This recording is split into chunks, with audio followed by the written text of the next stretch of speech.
Okay, time to get into it. So, my emperor's charge to my marshals here was to come up with 15 moments of surprise in the Napoleonic era or omerred moments in the Napoleonic era.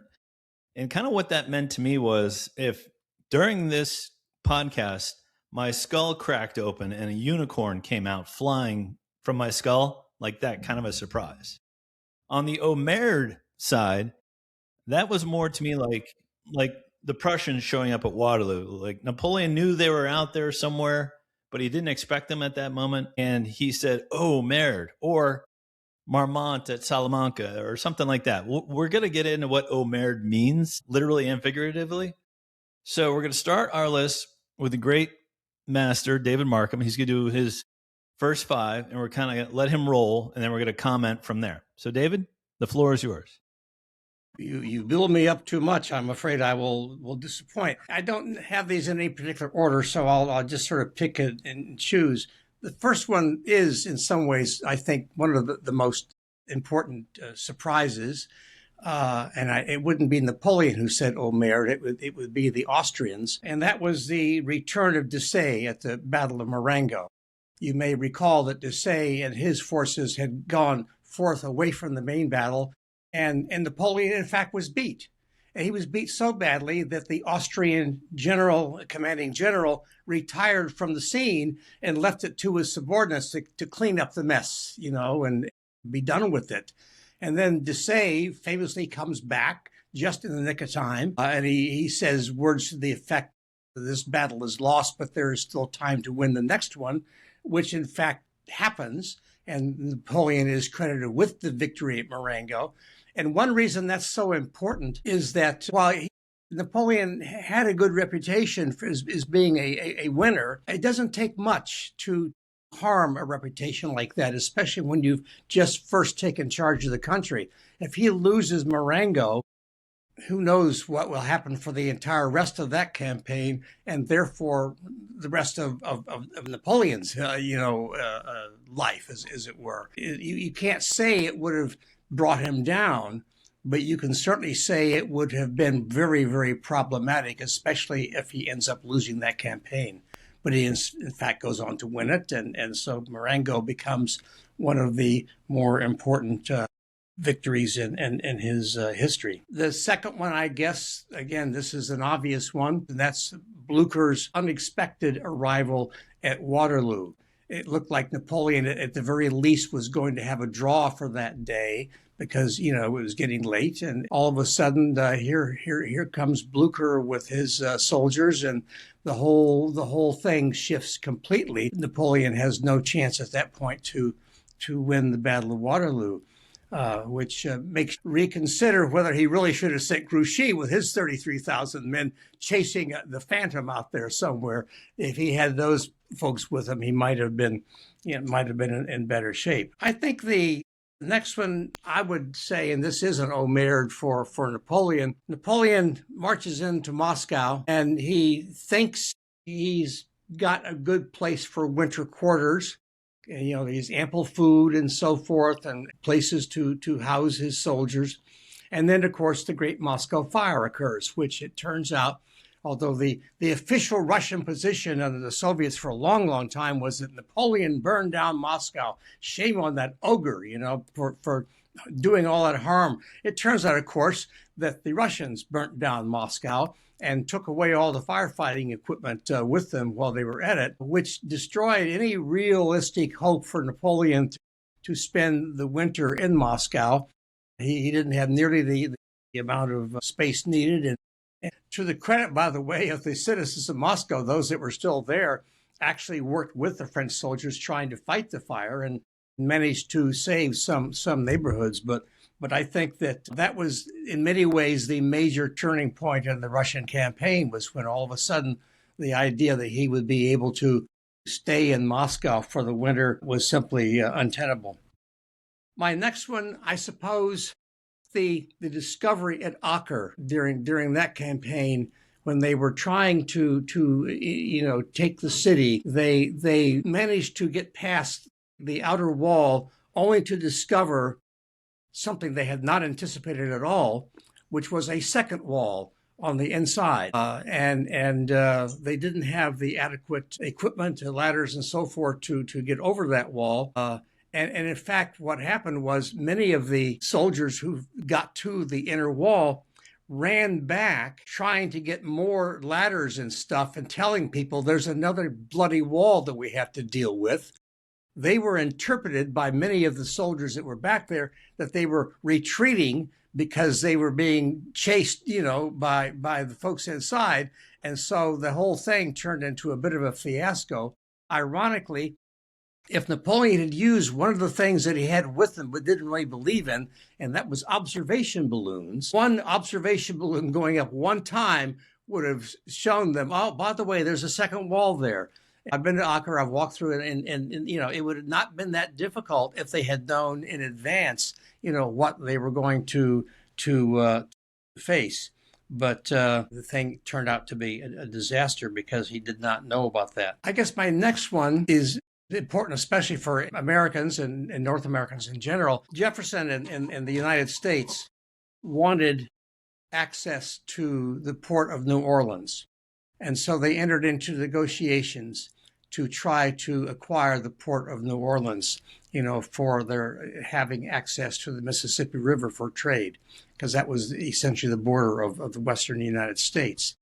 And one day, to their immense surprise, his people were told, well, how about the entire Louisiana Territory, which was about the same size as the current United States was. And of the lower 48, it's about 1/3 of the lower 48 that exists today. And they were astounded, of course, to discover this. And it was also probably not authorized by Congress, but Jefferson, not being a fool, said, yes, let's go with that. And so for pennies on the dollar, just about literally, the United States doubled its size in one fell swoop. And the reason for this largely was that Napoleon had learned, because of the fiasco in Haiti, how difficult it would be to have an overseas empire, as it were.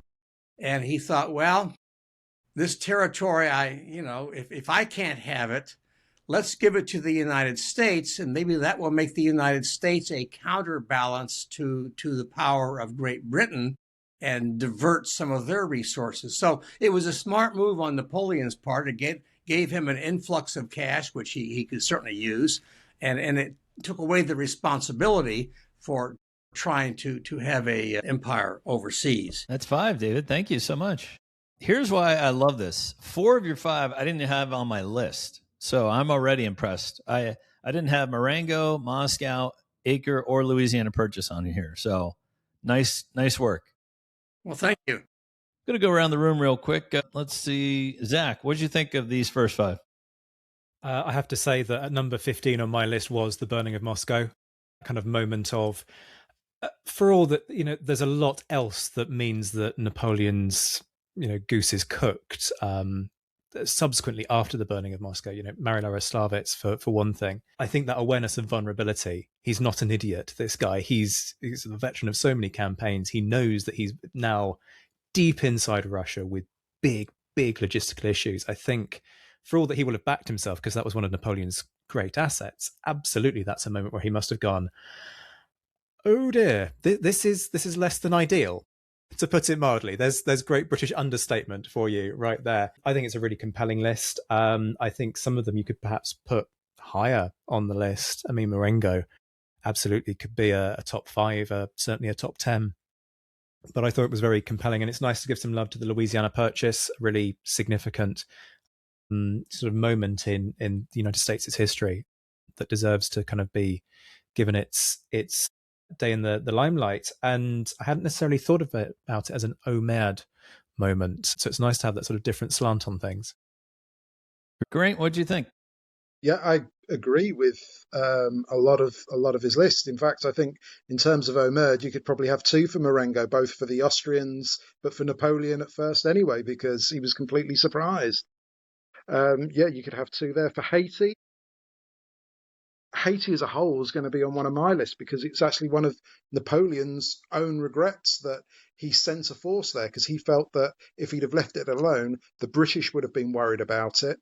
And because you've got essentially a free nation of free slaves, and he felt that that would have distracted them. So he actually regretted sending an army there for, cynical reasons, but I think he meant it, and I think he was right.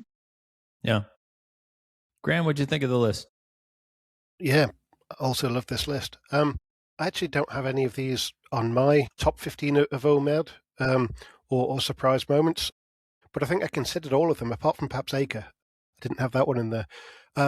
But they're all fantastic. I think the fire in Moscow, you could actually argue, helped Napoleon in the end. Had he stayed in Moscow, he'd have been cut off to surrender somewhere in the middle of Russia. He's not getting out of there. He's not wintering in Moscow. And if he does, he's not getting out of it again. So, the fact that he couldn't stay there probably helped him. But that moment where he presumably wakes up in the middle of the night and thinks, it's a bit bright out there, isn't it? It's October. Why is the sun up at 2 in the morning? And then realizes that the city is burning must have been a hell of a shock. The battlefield arrivals as well of Desailles, of Blucher, my moments of high drama, high tension, and if you're on the receiving end of it, a real Omer moment, very much like this list. Okay, Garant, we're going to throw it over to you and let you do your 5, and we'll all keep quiet. Okay, well, I'll try and do a few different ones from that. One that springs off the top of my head is Napoleon at Eylau when Lestock arrives, because at that point, although Eylau was brutal, he was actually winning, and Davau's flank attack was going to succeed. Then the Prussians, under Lestock arrived, they basically gave Ney the slip, arrived and held Davout. So they essentially stopped what would have been a win into a bloody draw. So for me, that is one there straight away. To be honest, there's quite a few from that campaign that you could use. You could use Larn at Pultusk, where he thought he ended up fighting the whole Russian army with just his corps, and he again could very well have been destroyed if not for the fact that one of Davout's divisions marched to his battlefield by mistake and essentially saved him. So essentially that was, Eylau first. It was like Eylau, but that was first. So there's 2 there. I've mentioned Haiti already and Marengo, but I would probably also say one would be the Allied High Command 1814 in February. They'd beaten Napoleon at Leipzig. His army was smashed. They've got veteran commanders, so they're no longer fools, or they know his tricks. And yet somehow he starts winning all these incredible victories with virtually nothing. He's outnumbered 4-1. So if you're one of the Allied commanders, you're thinking, my God, what the hell? They probably thought this was going to be easy, but it wasn't at that point when it should have been. Another one I'll give, because it's the Peninsular War, I'm going to give a Wellington one. It's after the battles of Roncesvalles and Maya. He finds out that his generals, specifically Cole and Picton, are retreating, and he's not happy about that. He's quite angry. I mean, he does race back and win the Battle of Sararan, but the fact that the British force retreated from those 2 fights so far, I'm sure he was not happy about it. Let's just put it that way. And since David did one in North America, I think it's only fair that I do one in North America as well. I hope you'll forgive me, but I'm going to do the Battle of Queenstown Heights. The Americans repulsed a British counterattack. They'd killed the British general, Isaac Brock. So essentially, they'd pretty much won the battle. Then Captain John Norton with some Native Americans arrive. They literally scare the American army into immobility. And that's quite literally just because they're terrified of the Native Americans and Indians, which gives the British time to regroup, counterattack, and then win. That's 5. I love it. Yeah. These are 5 I did not have on my list either. So nice job. I mean, Eylau, Lestock is a great one. Haiti's a great one. The Allied, talk about Omer, 1814, where they're like, all right, we got Napoleon beat. And then he wins the 6 Days campaign. Poland Picton, that's a good. And Queenstown Heights, that's, I think, the first time that's ever been mentioned on this podcast. So nice job. Let's start with Graeme this time. Graeme, what'd you think? Again, I love this list. I love the diversity of it. I think that moment in 1814 is a really interesting one, isn't it? Where the Allied commanders are like, look, we've won the war here, lads. Why is this guy not giving up? Why does he keep beating us? And leads to the Treaty of Chaumont, and the commitment, I suppose, to get rid of him. So that's a great moment. I'm shocked, Geraint. There's only one from America in here from you. I expect more War of 1812 as we go along.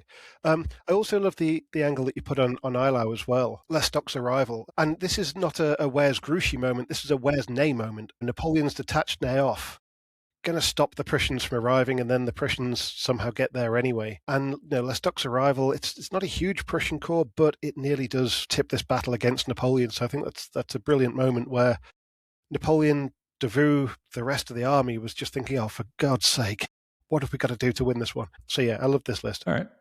David, go ahead. Yeah, I like the list. Some of them are in areas that I'm not an expert by any stretch of the imagination. It's Peninsular War kind of things. I thought that Haiti, in particular, though, is something that really doesn't get considered as much as it should by people who study Napoleonic history, because that really was one of the monumental mistakes that he made. And it had all sorts of ramifications beyond even the Louisiana Purchase, although that is certainly one of the big ones. And you're quite correct that he grew to regret it, and he realized what a mistake it was, and he lost so many soldiers, to disease. So he'd have been better off leaving it be, as he himself said later on. So to me, that's one of the standout things of your list, but of any of these lists is the real problem that was Haiti. Let's throw it to Zack White for his thoughts. Geraint won't mention the War of 1812 anymore. I'll believe that when I see it, gentlemen. Yes. But, I thought it was a really solid list. In all fairness, I would expect Geraint to bring more War of 1812 moments, because there are plenty of them for the Brits as well as for the Americans. But I won't say any more about that because I don't want to steal his thunder. Also nice to see some Peninsular War moments there, moments when Wellington's all-conquering image takes a nice little dent. There'll be a few of similar kind of mood that I'm going to bring up sort of later on, but I hadn't actually considered the sort of the prequel to Sir Owen, as it were. So yeah, really solid list, really like it. Okay, we're going to let Zack do his 5 now, and then we'll let Graeme, and then I'll go. So I'm very excited to hear Zack's first 5. So I construed Omerd moments as sort of buttock clenching moments, not necessarily moments where everything actually falls apart, but where if you are in that moment and you drop yourself into somebody's mind, you can well imagine that they just sort of tightened up a tad because they were concerned about what might happen to their pristine breeches.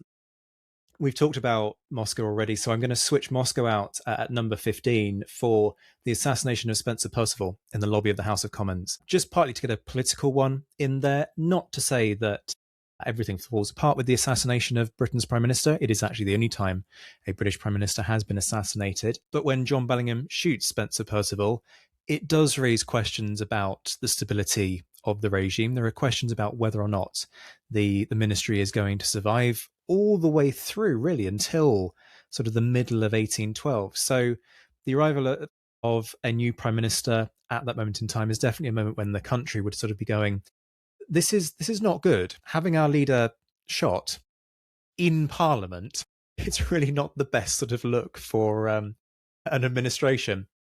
You've also got Wellesley, Wellington as he is by that point, after the siege of Badajoz, after the British have captured. So I'm talking here about sort of the 6th to the 8th of April 1812, in that moment when the Allies are burning and plundering their way through Badajoz in complete contempt of any orders that anybody's giving them. You can read Wellington's orders and you see sort of not just the mounting anger, but also the mounting concern that he hasn't got any control over these guys, and they continue for 48 straight hours. And it only stops because they get exhausted. That's the only reason it stops. So that sense of, I've lost complete control of them, what the hell am I going to do, is very palpable. I also wanted to, and I'm stealing Graham's thunder here slightly because he is the expert on First Corps at Waterloo, but I just wanted to give a shout out to the ordinary soldat in First Corps as the Scots Greys hit home during the Battle of Waterloo early in that afternoon. that kind of sense of these guys literally don't know what hits them. For more on this, go read Graeme's book. It's fantastic. It does it much more justice than I possibly can do. But just stop and imagine being the ordinary soldier for a moment, because there are plenty of times when these guys would have quietly muttered, mad, that sort of, for what we're about to receive style of sort of just taking a deep breath and going, this is going to hurt in quite a substantial way. In a similar vein, perhaps, Wellesley crossing the River Caithness at Asai, 23rd September 1803. Wellesley thinks he's pulled off a blinder here. He outflanks the Maratha position. This is during the Anglo-Maratha War out in India, and he stumbles across the Maratha army, vastly outnumbers his, and sees that the entire Maratha gun line is basically arrayed in such a way that they will make mincemeat of any force that tries to cross the river. They've only sort of found one ford and they think they've got it covered. Wellesley must have had a moment of almost astronomical smugness when he realizes that there's a second ford that they've left undefended. To this day, it's known as Wellesley Ford. So he crosses this ford only for the Maratha army to go, okay, we'll just redeploy our gun line. That's fine. At which point Wellesley has a river literally surrounding him on three sides, because the battle takes place on a tongue of land. He's crossed onto this tongue of land, and the Marathas have just redeployed, and they're now pointing all of their guns at his force. He's going to have to attempt a frontal assault anyway. So I think that would have required a deep breath, if nothing else. And lastly, I want to give a shout out to the Danish officials in Copenhagen on the night of the 4th to 5th September 1807, when the British are firebombing Copenhagen because they want the Danish fleet. Now, they had thought the previous night that the British were running out of ammunition, and that if they endured just a little bit longer, the British would run out of ammunition. They'd have given it their best shot, but they'd ultimately have to pack up and go home, because they'd have lost that ability to pressure the local political leaders by targeting the civilians, which is essentially what the British do. And then over the night of the 4th to 5th, it becomes very apparent that the reason that the British have eased off is because they think the Danes have probably had enough. They then don't surrender, so the British effectively give them both barrels by land and sea in terms of bombardment. And at that point, the Danes decide, well, we're screwed. We need to hand over this fleet, or indeed burn it. But for various reasons, the burning doesn't work out. I'm so happy right now that we're doing this episode. That's so wonderful, Zach. I mean, again, 5 I did not even have on my bingo card anywhere, and Zach comes up with them out of nowhere. Brilliant, brilliant list. The only one I might have had was Copenhagen. The other 4 are just a great call out. And yeah, nice work, my friend. Let's start with Graeme on this one. Graeme, what do you think? I actually have quite a few of these on my list or in the honourable mentions. So I agree with these entirely. Perfectly chosen. There's actually some really interesting moments there. I think the assassination of Spencer Perceval is something very different. It's something that could have been a real crisis for Britain, turned out not to be. And that was actually an opportunity maybe to refresh the government slightly. At that moment, it's a real problem. Also leads to the War of 1812 inadvertently, because the lack of an executive at the top means that Britain can't stop the war fundamentally. The military moments in this as well, all really well chosen. So, I really like this list as well. Let's go to Geraint. What do you think? I completely agree with it, and I love the Spencer Perceval one. That I hadn't thought of that one. That's a great one. So yeah, no, I really like it. Yeah, if there was something would never have been on my radar, it would have been the assassination. But having heard about it, I think it's a brilliant addition to this overall list that we're compiling, because it did have some serious repercussions. And of course, the Danish situation. That's another one of these things where if it had gone one way, it could have made a very big difference in favor of Napoleon's ability to wage war against Great Britain. But the way it ended up going ends up being a disaster for Napoleon. And so I'm sure when Napoleon heard what happened, he would have said, "Oh, mayor," for sure. Yeah, and I'm sure the Danes did as well that night. Very good list. Okay, we are going to toss it to Graeme now for whichever 5 he wants. Yeah, I'll do my 15 to 11 here. So I suppose I should start off by kind of justifying the list in general. I'm going to have a mix here of on and off the battlefield moments. The military moments are going to mostly be moments of horrible realization that something is about to go catastrophically wrong. Some will also just be real surprises. things that weren't anticipated. I should really have followed Zack's lead in kind of these moments where things actually go right, I suppose, but are a shock, like at SA, which was a great call. But I didn't do that. I've gone for things that have gone wrong. The off-battlefield moments, though, will mostly be news that would have shocked, scandalised opinion. I've tried to keep them related to the wars, but some are political rather than strictly military, but they're going to have an impact on the conflict.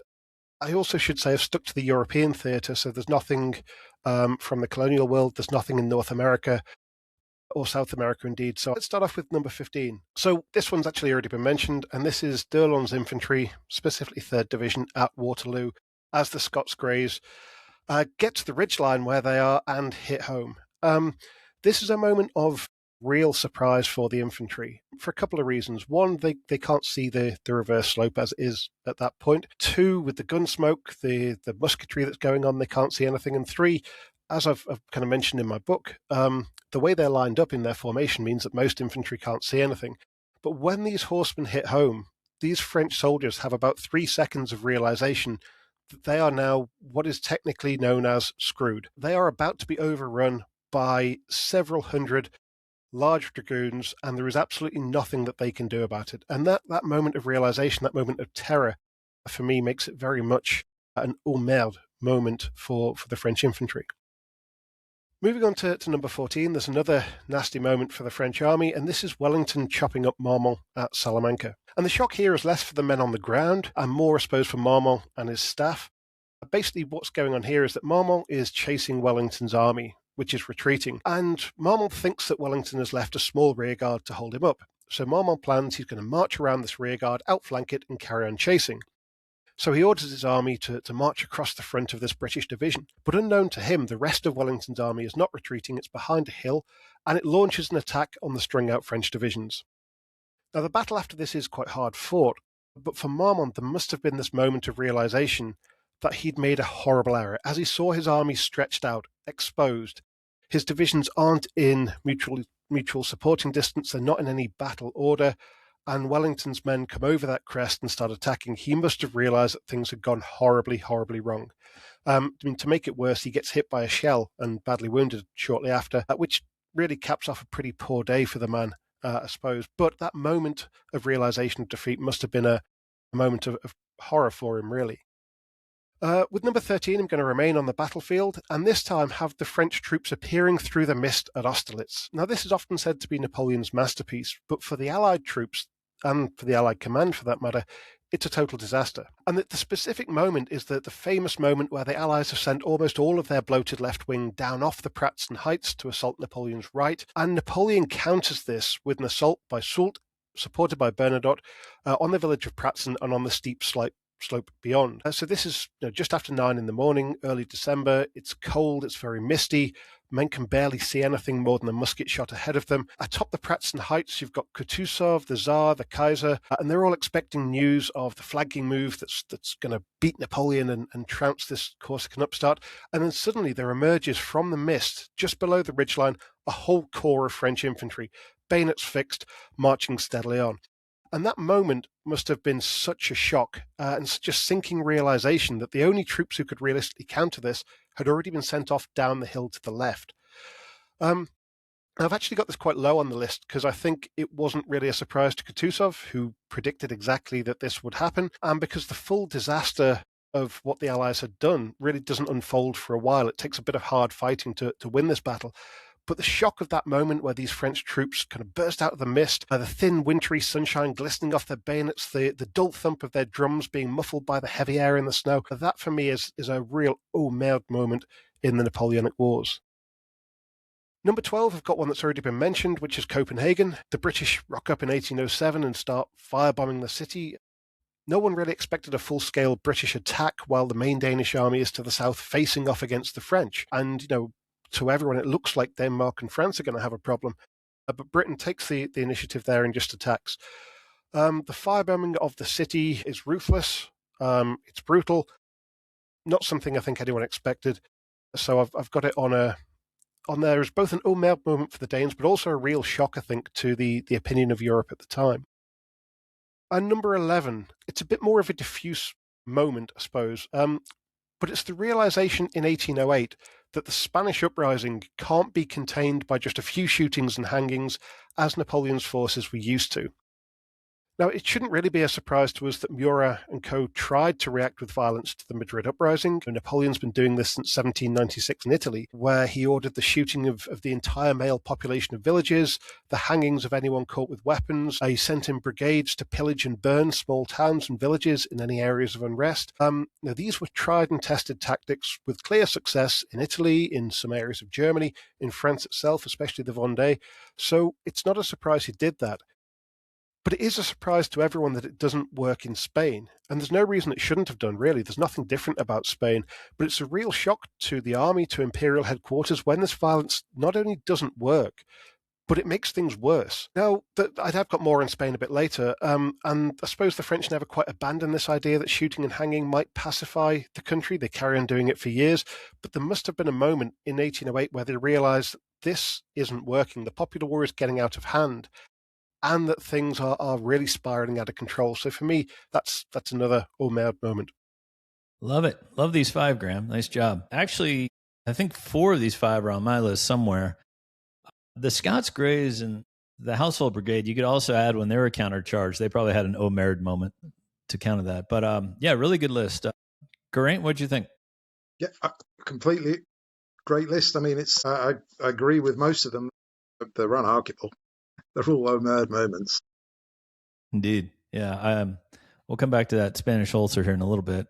Zack, your thoughts? Disagree with every single one, even the ones that I've put forward. No, I mean, it's hard to... I've now made Graeme splutter with laughter. Apologies, Graeme. Yeah, so I'm now having to rewrite some of my list because either he's kind of mentioned ones that I've already nabbed, or he's picked up ones like Salamanca, like Austerlitz. I did have Austerlitz a bit higher. I do take the point that actually Kutuzov has foreseen this. Perhaps it's more of a sort of Omer for Tsar Alexander, and for Kutuzov it's a I frickin' well told you so. Could you just listen to me already? Like, I'm only the expert here, which isn't quite an Omer moment, but it's still a really significant moment. So I'm now having to rewrite my list. So thanks for that, Graeme. But otherwise, yeah, I'm fully with it. Very good. David? Yeah, we're becoming a mutual admiration society here, which is not at all surprising. I thought the best one, of course, was Austerlitz. You know, I've been there, and you know, you look at the terrain, and it's just incredible to imagine how that must have felt. I happen to have been there in the winter. I could well imagine you looking in the mist and you see, wait a minute, there's movement out there. You know, look who it is. Time to go. And I totally agree. Kutuzov, who I actually, you know, have a pretty high admiration for, I'm sure he told them in advance, hey guys, this is not the best thing. But you know, when you've got emperors thinking that they're generals, if you're the Emperor Napoleon, you are a general. But some of the others not so much. It's a very, very good addition, which, by the way, I did not have on my list, oddly enough. Yeah. I think it's fine that we all mutually admire these lists. I think they're all unique and innovative in their own ways. And I'm very excited that my top or bottom 5 have not been mentioned yet. Okay. I'm going to do mine really quickly. And if you'll all indulge me, I'll plow through. My number 15, going from 15 to 11, is Napoleon's divorce from Josephine and marriage to Marie-Louise. More so the surprise on Marie-Louise, who's probably just one day doing her embroidery in Vienna and having a nice time. And then Emperor Francis comes in and says, remember that ogre I told you to hate all your life and is the worst human ever? I'm going to need you to marry that guy. I hope you don't mind. And then for Marie-Louise, that was probably like her dad's head cracking open and a unicorn coming out. And then on top of that, she has to marry the ogre, and she finds out she actually likes the guy. He's not an ogre. Like, they have a son, and famously Napoleon, when Marie-Louise is having trouble with childbirth, he says, save the mother. He's not concerned with anything else at this point. So I think that's a real nice surprise that could have been an Omer moment for Marie-Louise. Okay, number 14. The Royalist mob in Paris in 1795 when Napoleon unloads grapeshot on them. For those of you who don't know, these mobs have run amok in Paris for a number of years. See Bastille, see the Tuileries Palace, where they just kill all the Swiss guards. So I think they probably just thought this would be another walkover. Napoleon's only got maybe 10,000 National Guardsmen. They'll just mow down these guardsmen and do what they want. So the Omerd moment, when Napoleon has these cannons that Murat fetched for him, he lights them and blows them literally off the street. Talk about, I mean, that must have been the loudest Omerd Paris has ever heard, because that's a very surprising moment for sure. Number 13, the total destruction of the Grand Army in the Russian invasion of 1812. He had 600,000 troops. No one, including Napoleon, would have ever thought, I'm going to come back with less than 80,000 troops from this. So I think that was a surprise for all of Europe. Number 12, Marshal Bernadotte becoming Crown Prince King of Sweden. He's not even like one of Napoleon's best marshals. That was a surprise to everyone. I'm sure to all of Europe, to even Bernadotte, who was the opportunist to the nth degree, would never on his bingo card be saying, one day I'm going to be King of Sweden and my lineage is going to go to this current day of House Bernadotte. There's no way anyone had that at all. And then number 11, I think this is a good one. The destruction of 2,000-year empires, the Venetian Empire and the Holy Roman Empire. Europe has had wars for obviously thousands of years, and these empires have carried on, and Napoleon dismembered both of them, and that was the end of them. I don't think at the beginning of the Napoleonic Wars that anyone had that as a possible outcome, and that's exactly what happened in both cases. 2,000-year empires gone. And that's my list for now. Let's start with Zack. How'd I do?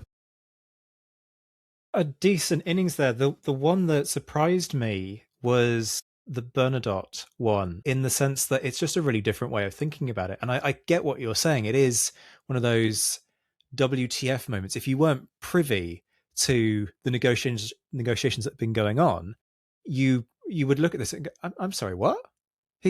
Why? So I can see why you've gone with that one, but it wasn't on my radar even as an Omerd moment. But yeah, certainly a kind of a unicorn popping out of our craniums moment. Yeah, I like it. Thank you, my friend.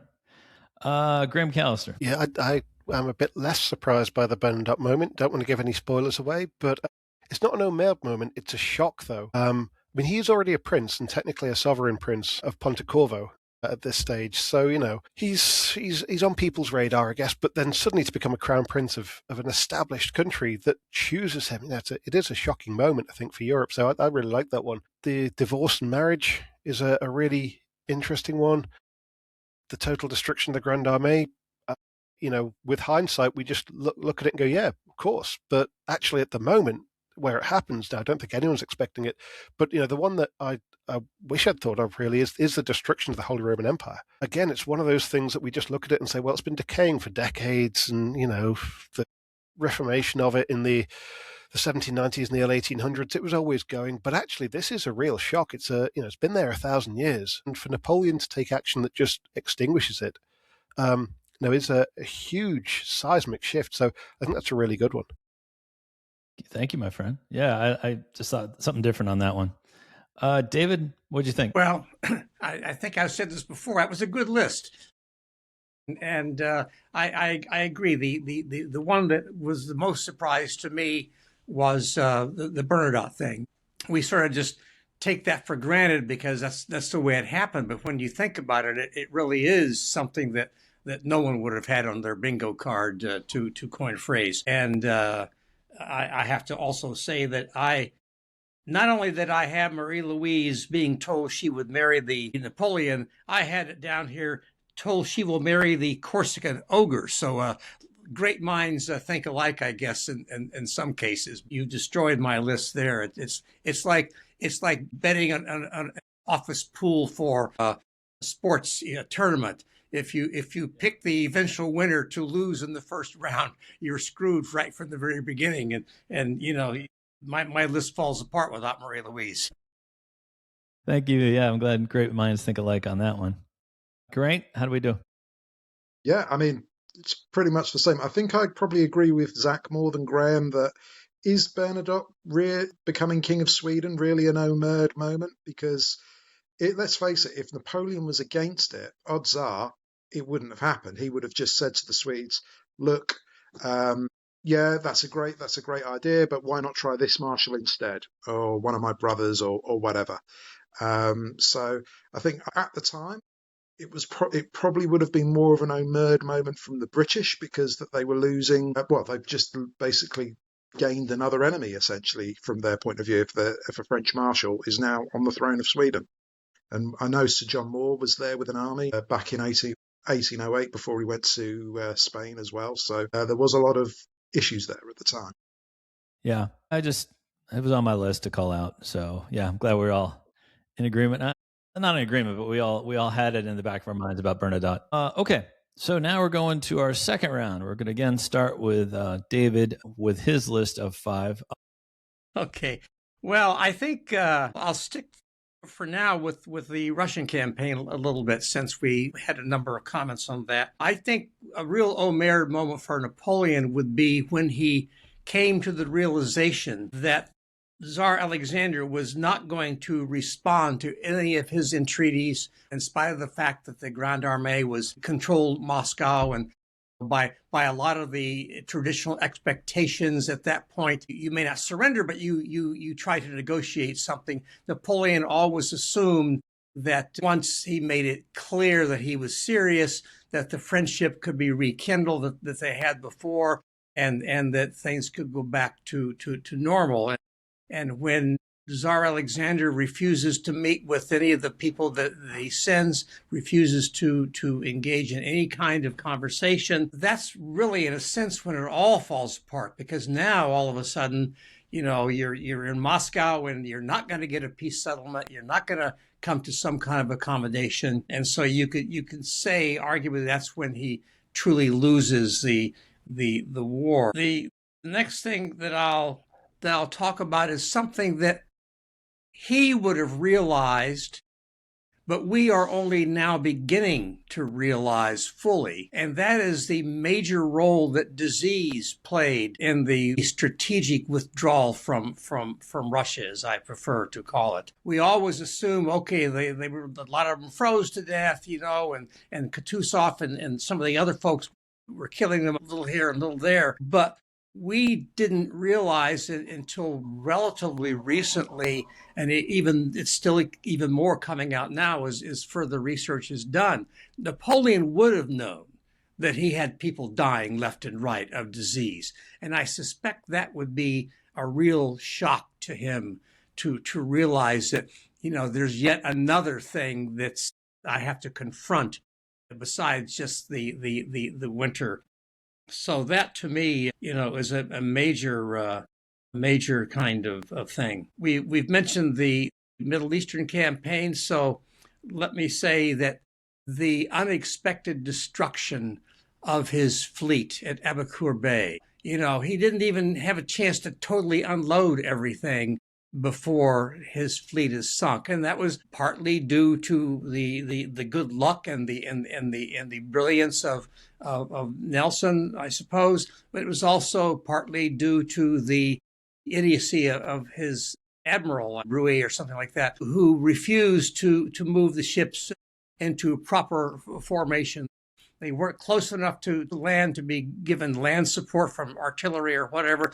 And he had been told to take them to a different harbor entirely, and he didn't do that. And the result was catastrophic. He lost his treasury, he lost his ships, he lost all sorts of things that would have come in rather handily a little bit later on. Here's one that it's not an Omerd to anyone, I suppose, but maybe some people today when they realize it. And forgive my pronunciation, but Napoleon's chief domestic advisor, Cambarchier, was gay. Very few people realize that. And to be gay in those days was not something you really wanted to advertise, unfortunately. And yet Napoleon could have cared less. He would even joke in a friendly sort of way about it with him sometimes. And it made it clear that it was a non-issue. And indeed, this attitude helped move France and Europe toward greater understanding and acceptance of the existence of gay folks, which is, again, today we take that for granted.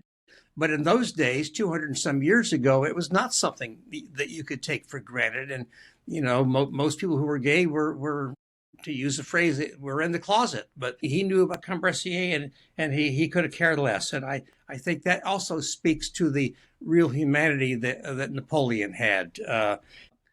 Back to the Middle East, Talleyrand was supposed to tell the powers that be in Istanbul why the French were going to Egypt and the Holy Land. He somehow forgot to do that. And so the invasion of the French was seen as a challenge to Turkish rule rather than simply an effort to remove British influence from that region. And that's why the Mamelukes and the others were sent in to fight against Napoleon. And that's why it turned out. It's another example of what we may think about Talleyrand. Yeah, nice job. Yeah, I don't know if Talleyrand not doing something he was supposed to is surprising, but yeah, I'm sure it's an Omer'd moment for Napoleon. The Cambacéré one is interesting, and I think that's a great call out there, David. Let's see. Graeme, what did you think of the list? Again, some really interesting ones on this. The Russian one's very interesting. The Tsar refusing to negotiate is actually, for Napoleon, I suppose, an Omer moment, because it means he can't win the campaign, but also a real surprise. Now, it shouldn't have been. And Napoleon was fully aware that you can't just go capturing cities and hope that that ends a campaign. You need to destroy the enemy's will to resist. But by 1812, he seemed to have kind of forgotten that. He didn't seem to have a real goal in mind. So once he got to Moscow, he really hoped that he could send a letter to Alexander and say, well, come on, I've got one of your cities, give up. Let's negotiate a peace. And when the Tsar doesn't, Napoleon is left with nothing. He can't stay in Moscow. He can't negotiate, so he's then got to withdraw strategically or otherwise. He's got to pull back to France. So I think that is a real moment for Napoleon that is a real problem. That's great to point out. Now, the Battle of the Nile is another great one as well. A shock for Napoleon to get the news, but I imagine if you're a sailor on one of those French ships, you're sitting there thinking, oh, we must be okay. We must have anchored close enough to shore that they can't get round us. Can they? Oh, dear. Except in probably more expletives and in more French. But, I think that would have been a shocking moment for just about everyone. Possibly even surprising for Nelson himself. I do often wonder, did he actually think this was going to work?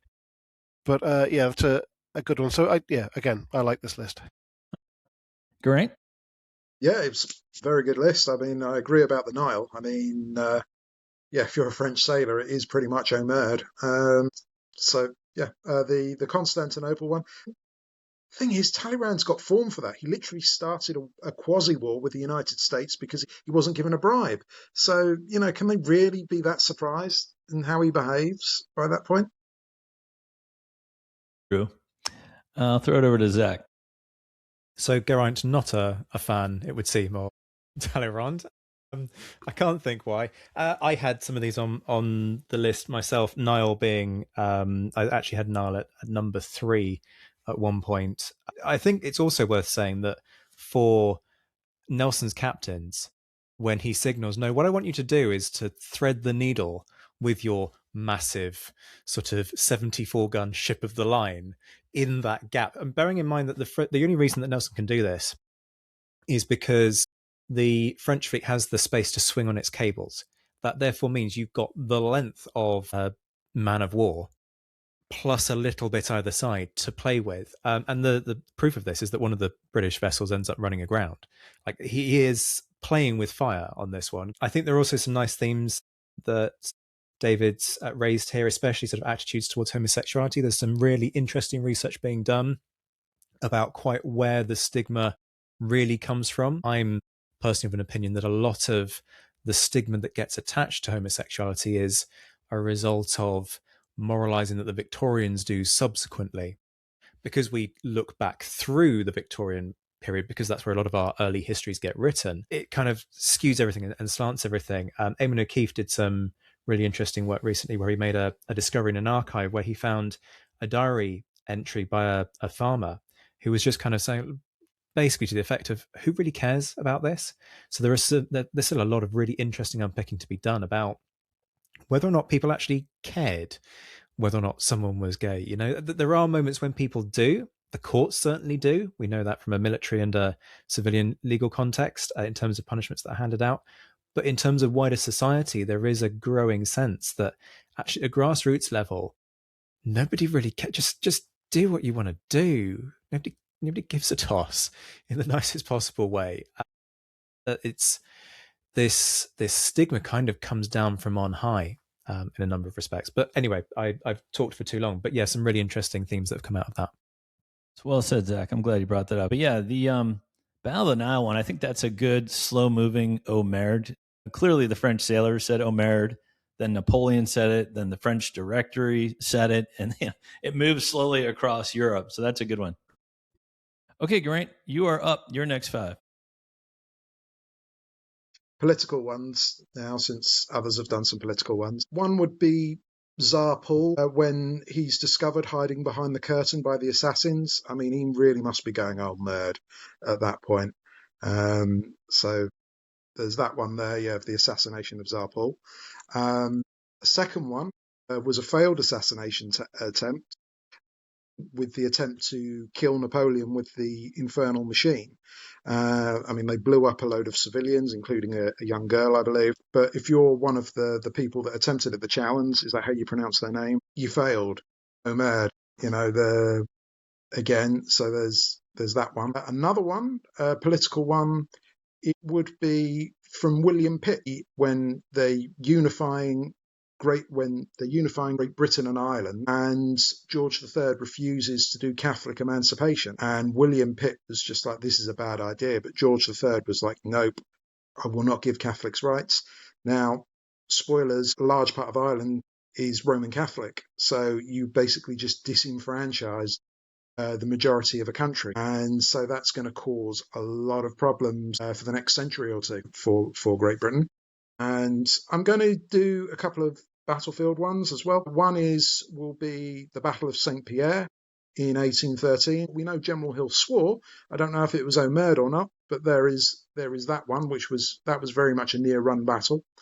Another one would be from what didn't happen when Junot did not execute his part in the Smolensk maneuver for Napoleon, which enraged him, and he was just like, well, which could have smashed the Russian army, and he's like, Junot's never getting his baton after this. He's never getting his marshal's baton. Yeah, no, I like the Junot mention.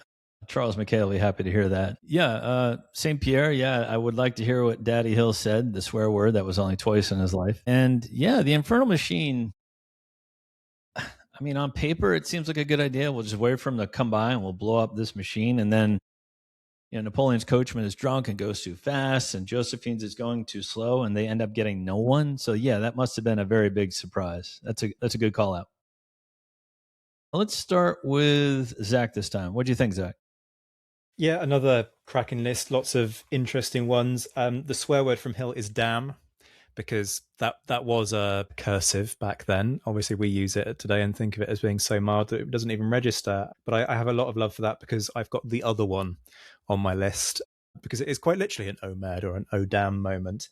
Catholic emancipation is the only one where I can see where Garant's going, but bearing in mind that in the 1830s, it's Wellington who turns around and almost has a fight with the king in terms of, no, this thing is going to get signed or you're going to find yourself a new prime minister. Yes, it has an impact, but it has a shorter lived impact than certainly King George III would have intended. So that's the only one where I'm not entirely with you in terms of an Omerd per se.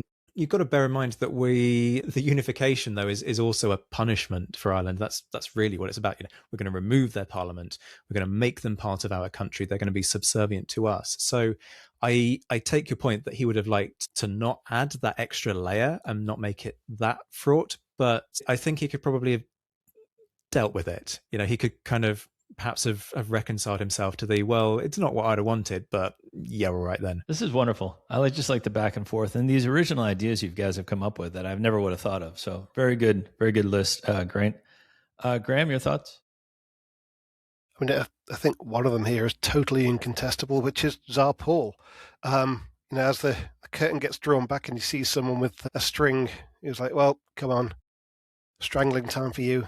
you can imagine that Omerd was the mildest of things to cross his lips at that point. So, I mean, that must have been for the poor lad a moment of pure terror. But also, I think this is a moment that does shock the rest of Europe. You know, when everyone hears about it, it also clearly has an impact on Alexander. You know, being fully aware that if you transgress against your court, a strangling rope awaits. You know, it would have had a huge impact. The other one's all good. Again, with Pitt and Catholic emancipation, I maybe wouldn't put it as no moment as such. I think there was never any intention of emancipating the vast majority of people in Ireland anyway. Had emancipation come, it would have been for a very, very narrow band of wealthy, propertied Catholics. And I also think that by this stage, Catholic emancipation becomes an excuse to get rid of Pitt, fundamentally, who's been in the job for a long time, whose war is increasingly unpopular. And I think, you know, it's not just Catholic emancipation. There's a whole raft of things that are kind of building together with this. But I also understand entirely what you're saying, Geraint, which is from Pitt's point of view, he's put together this framework of union.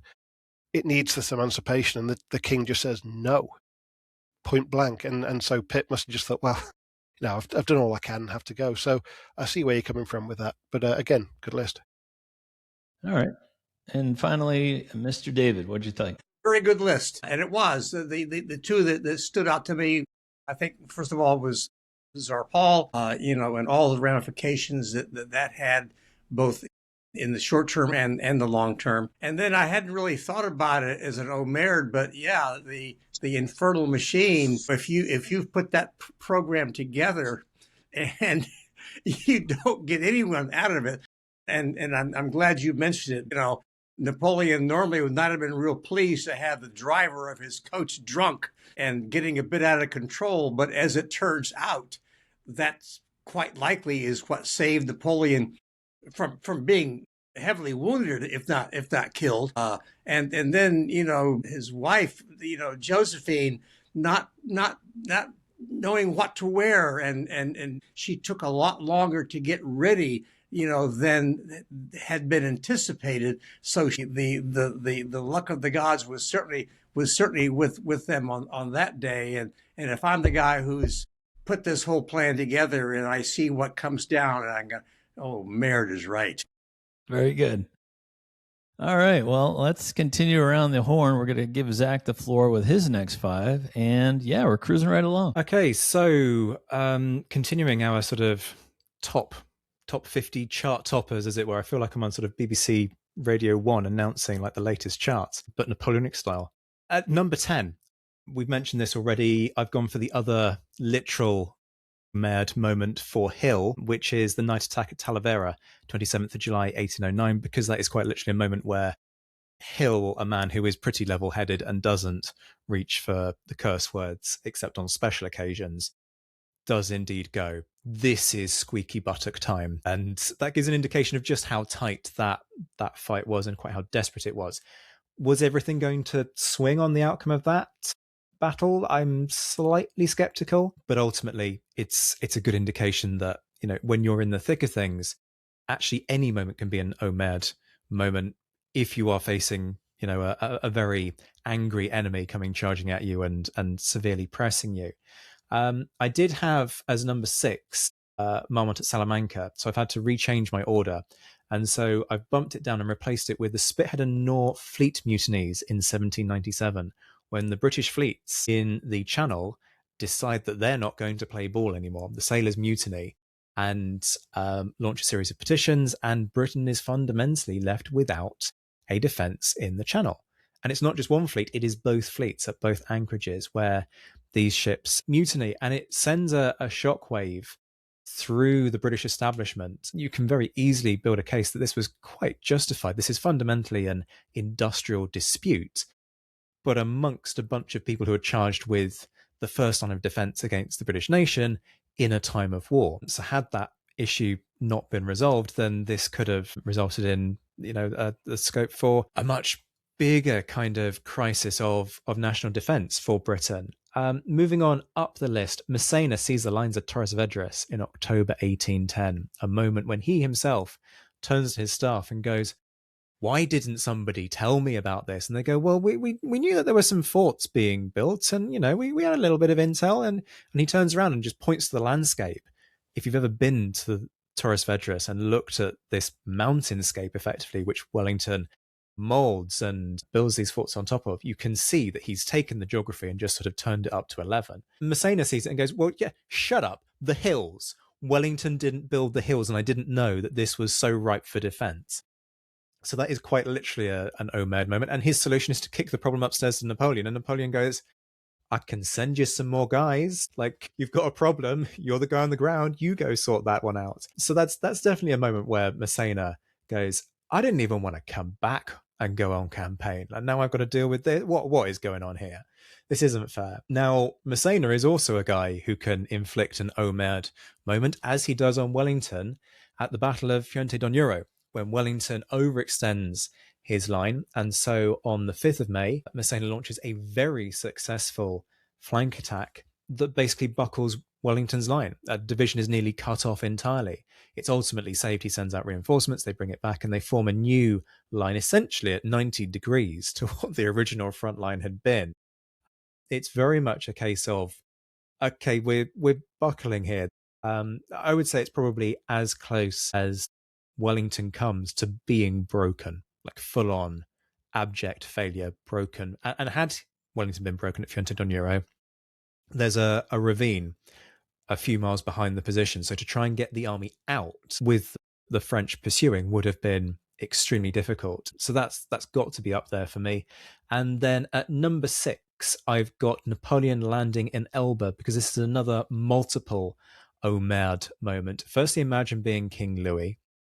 Secondly, imagine being any one of Napoleon's marshals, or indeed the wider fabric of the French political class, who has decided to ingratiate themselves with the restored Bourbon monarchy, but also spare a thought for the guy who is meant to be keeping Napoleon on Elba, whose name escapes me off the top of my head. He'd gone off to have some eye surgery. I believe he had cataracts removed. Neil Campbell?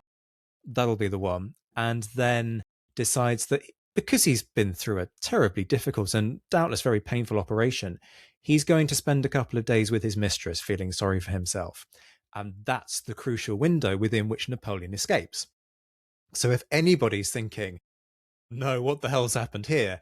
It's got to be Campbell when he realizes quite what's happened. I love that. I actually had Neil Campbell coming up, so Zack stole my thunder. The Torres Vedras, though, is a great call out. And I have to get a name mention in because I do on every episode, but here's how tough the lines of Torres Vedras looked. Massena called up Ney, and we all know Ney's the bravest of the brave. Ney took one look at it, said, screw this, and went back to his camp. That's how tough the lines and how surprising the lines were to the French marshals. So excellent call out on Torres Vedras there, Zack. Let's start with Geraint on this one. What do you think of the list? The Massena one is pitch perfect. I think, yeah, that's one of the best ones. It's because he had no idea, which is crazy when you think about it. But yeah, there was no intelligence whatsoever of these fortifications and defense networks. So that for me is one of the standout ones. Yeah, I agree with the Massena thing. Massena is one of the more interesting people to study in this field in any event, and I can well imagine how he would have felt when he suddenly realizes what he's up against. And this guy's no pushover. I mean, he's a very competent marshal, and if he is saying Omer, then you know you're getting pretty deep into it. The other one, the one that I had on my list, scratch that off now, of course, is Napoleon leaving Elba. I will point out a couple of things though, and people always talk about the escape from Elba. He had every right to leave Elba. He was not required. Yes, he had Campbell keeping an eye on him. And when he went off to spend time with his mistress, and it just happens that's a good time for Napoleon to leave, it's not that Campbell would have been able to stop him from leaving. He was the emperor. He was a sovereign person, after all. How much longer that would have lasted is questionable, which, of course, is one reason why Napoleon decided to go back, because he could see some real unfortunate alternative actions coming down the pike. Having discovered that he left, whether or not you think he escaped or simply left, would be an Omer moment for Campbell, certainly, because he's the one who was supposed to if nothing else, be keeping an eye on things, but also, for the king and the powers that be in France once they realize that, the ogre has escaped. That's fascinating. The whole story of how that came to be is absolutely fascinating. You'll get a chance to read more about it in due course. Thank you, David. And finally, we're going to give it to Graeme. So, Graeme, I'm going to get your feedback and then let you roll into your next five from there. I like this list. I'm going to have more to say about Napoleon and his return anon, so I won't mention that now. But I think, that is a real surprise moment, however you look at it. The Massena one's really interesting. The one I'd want to pick up on, though, is the Spithead and Nore mutinies, which I think is a really interesting one to put in the list as well. The Spithead one is a problem, but it's basically a strike, and the sailors remain on their ships pretty much under command of their officers doing day-to-day tasks. They just refuse to go out unless the French put to sea. And that's solved by basically just giving them what they want, which is a pay rise and a removal of some of the worst abuses in the Navy. The Nore one, much more important, where the fleet mutinies, men actually capture their officers, and some of the ships start talking about defecting to the French. They start talking about a republic. They try to blockade the Thames. This could have been a really, really bad moment. In the end, the mutiny falls down because most of the mutineers just want better conditions, and they basically desert the mutiny in the end when it gets too radical. But I think this is a real Omer moment as the government is facing, its primary land defence, basically rebelling against it in this time of revolution. The United Irishmen are implicated. This is really, really interesting instance. I'm glad you brought that one up, Zack. But I'll bounce straight into my kind of 10 to 5, or 10 to 6 rather. Number 10, I've got one from the Peninsular War as well, and this is Sir John Moore. And Sir John Moore, when he realises how close Napoleon is to cutting him off in late 1808 into early 1809. Now, I've tried to think of some of the biggest shocks operationally in the wars, and I think this is actually one of them, which is why it makes my top 10. So the context is that Moore is meant to be supporting the Spanish armies.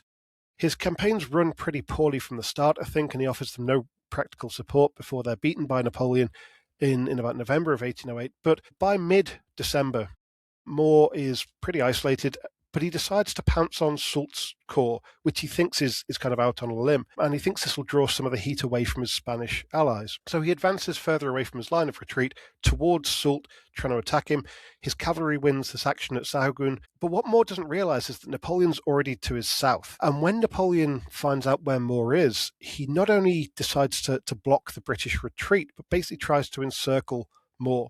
So he kind of shoots his troops northwest to cut off Moore entirely. And it's around Christmas Eve of 1808 that Moore basically realises he's got Soult on one side, Napoleon pounding up from the south to cut his retreat. He's got no way back to Portugal, some pretty inhospitable mountains with poor roads between him and the nearest British ships, and he's going to have to find those ships in the middle of the winter on a pretty brutally exposed North Atlantic coastline. And I just think at that moment, Moore must have just sat down for a second and said something a bit stronger than Omer. But I think very much as an Omer moment, it's going to be up there. Number 9, I'm going to keep on with Operational Surprise, but move us now to the summer of 1807. And this is Bennigsen realizing that Lannes wasn't quite so isolated as he thought at Friedland. So basically, operations have been going on for a few days in June of 1807. Bennigsen has his army concentrated. He wants to get across the river Aller at Friedland, but he sees Lannes' corps on the other side of the river. Thinking it's isolated, he thinks he's going to cross over, deal with this isolated French corps, destroy it, and then move back on to Königsberg. Unfortunately for him, though, this corps is commanded by Lannes, who I'd say alongside Devoe and Massena is probably one of the most tactically astute of Napoleon's marshals, and the corps proves a pretty tough nut to crack. Bennigsen is forced to feed more and more of his men across the river. There's not many bridges. He can't deploy very well. Lannes is reinforced, first by Mortier, then some of the cavalry, then Napoleon and the Guard arrive. And there must have been a moment, early in the afternoon perhaps, maybe when Ney arrives, maybe a couple of hours later when Victor arrives, but where Bennigsen realizes he's pushed his entire army across the river. He is now fighting on a tongue of land with the river to his back, with the entire French army now concentrated against him. And there is no way out of this trap, at least not without taking a terrible mauling, which is exactly what happens. So for me, that is, for Bennigsen at least, a real Omer moment. What's he done? How has he committed himself to this trap? I'm going to move on to something totally different for number 8, which is more political, and this is Napoleon making his brothers kings. and specifically making Joseph the king of Naples and then Spain. Now, we're pretty blasé about this whole thing now, but in a continent where kingship was still somewhat sacred, the notion of some parvenu, this ruler of France who calls himself emperor, disposing of ancient thrones must have been appalling. And that's especially the case with Joseph. The others are shocking enough, but the Netherlands had been a republic before, not a kingdom, so Louis being made monarch is kind of more or less just him being a French stooge. Westphalia is a made-up country, so Geraint's elevation could be ignored. But to see the Bourbons being bumped off the thrones of Naples and then of Spain, to make way for this minor Corsican nobleman is a pretty big move, and I think would have been received with a degree of shock in the courts of Europe. So it's not an Omered moment, but it's a surprise moment. It's a real shock. The next surprise moment, sticking with thrones, is Bernadotte. Again, it's not an Omered moment at all. No one is swearing about this, but it's a real surprise. No one had this on their bingo card at all. No one saw it coming. There is some build-up of negotiation and discussion, so when it happens, it's not a shock, I suppose. And the logic for it is pretty sound. Sweden needs an heir. They don't have a monarch that's capable of ruling. The Swedish nobility can't pick one of their own. They want someone to stand up to Russia and someone who can avoid conflict with Napoleon, so a Frenchman makes sense. But for this kind of Republican, mildly anti-Napoleon Bernadotte to be the man, that is a really interesting choice and a real surprise, I think, that no one would have seen coming the year before. Especially as Bernadotte is not foisted on the Swedes, they make this choice themselves. And then number 6, another one connected to royalty, and this is the execution of the Duke of Enghien in March of 1804.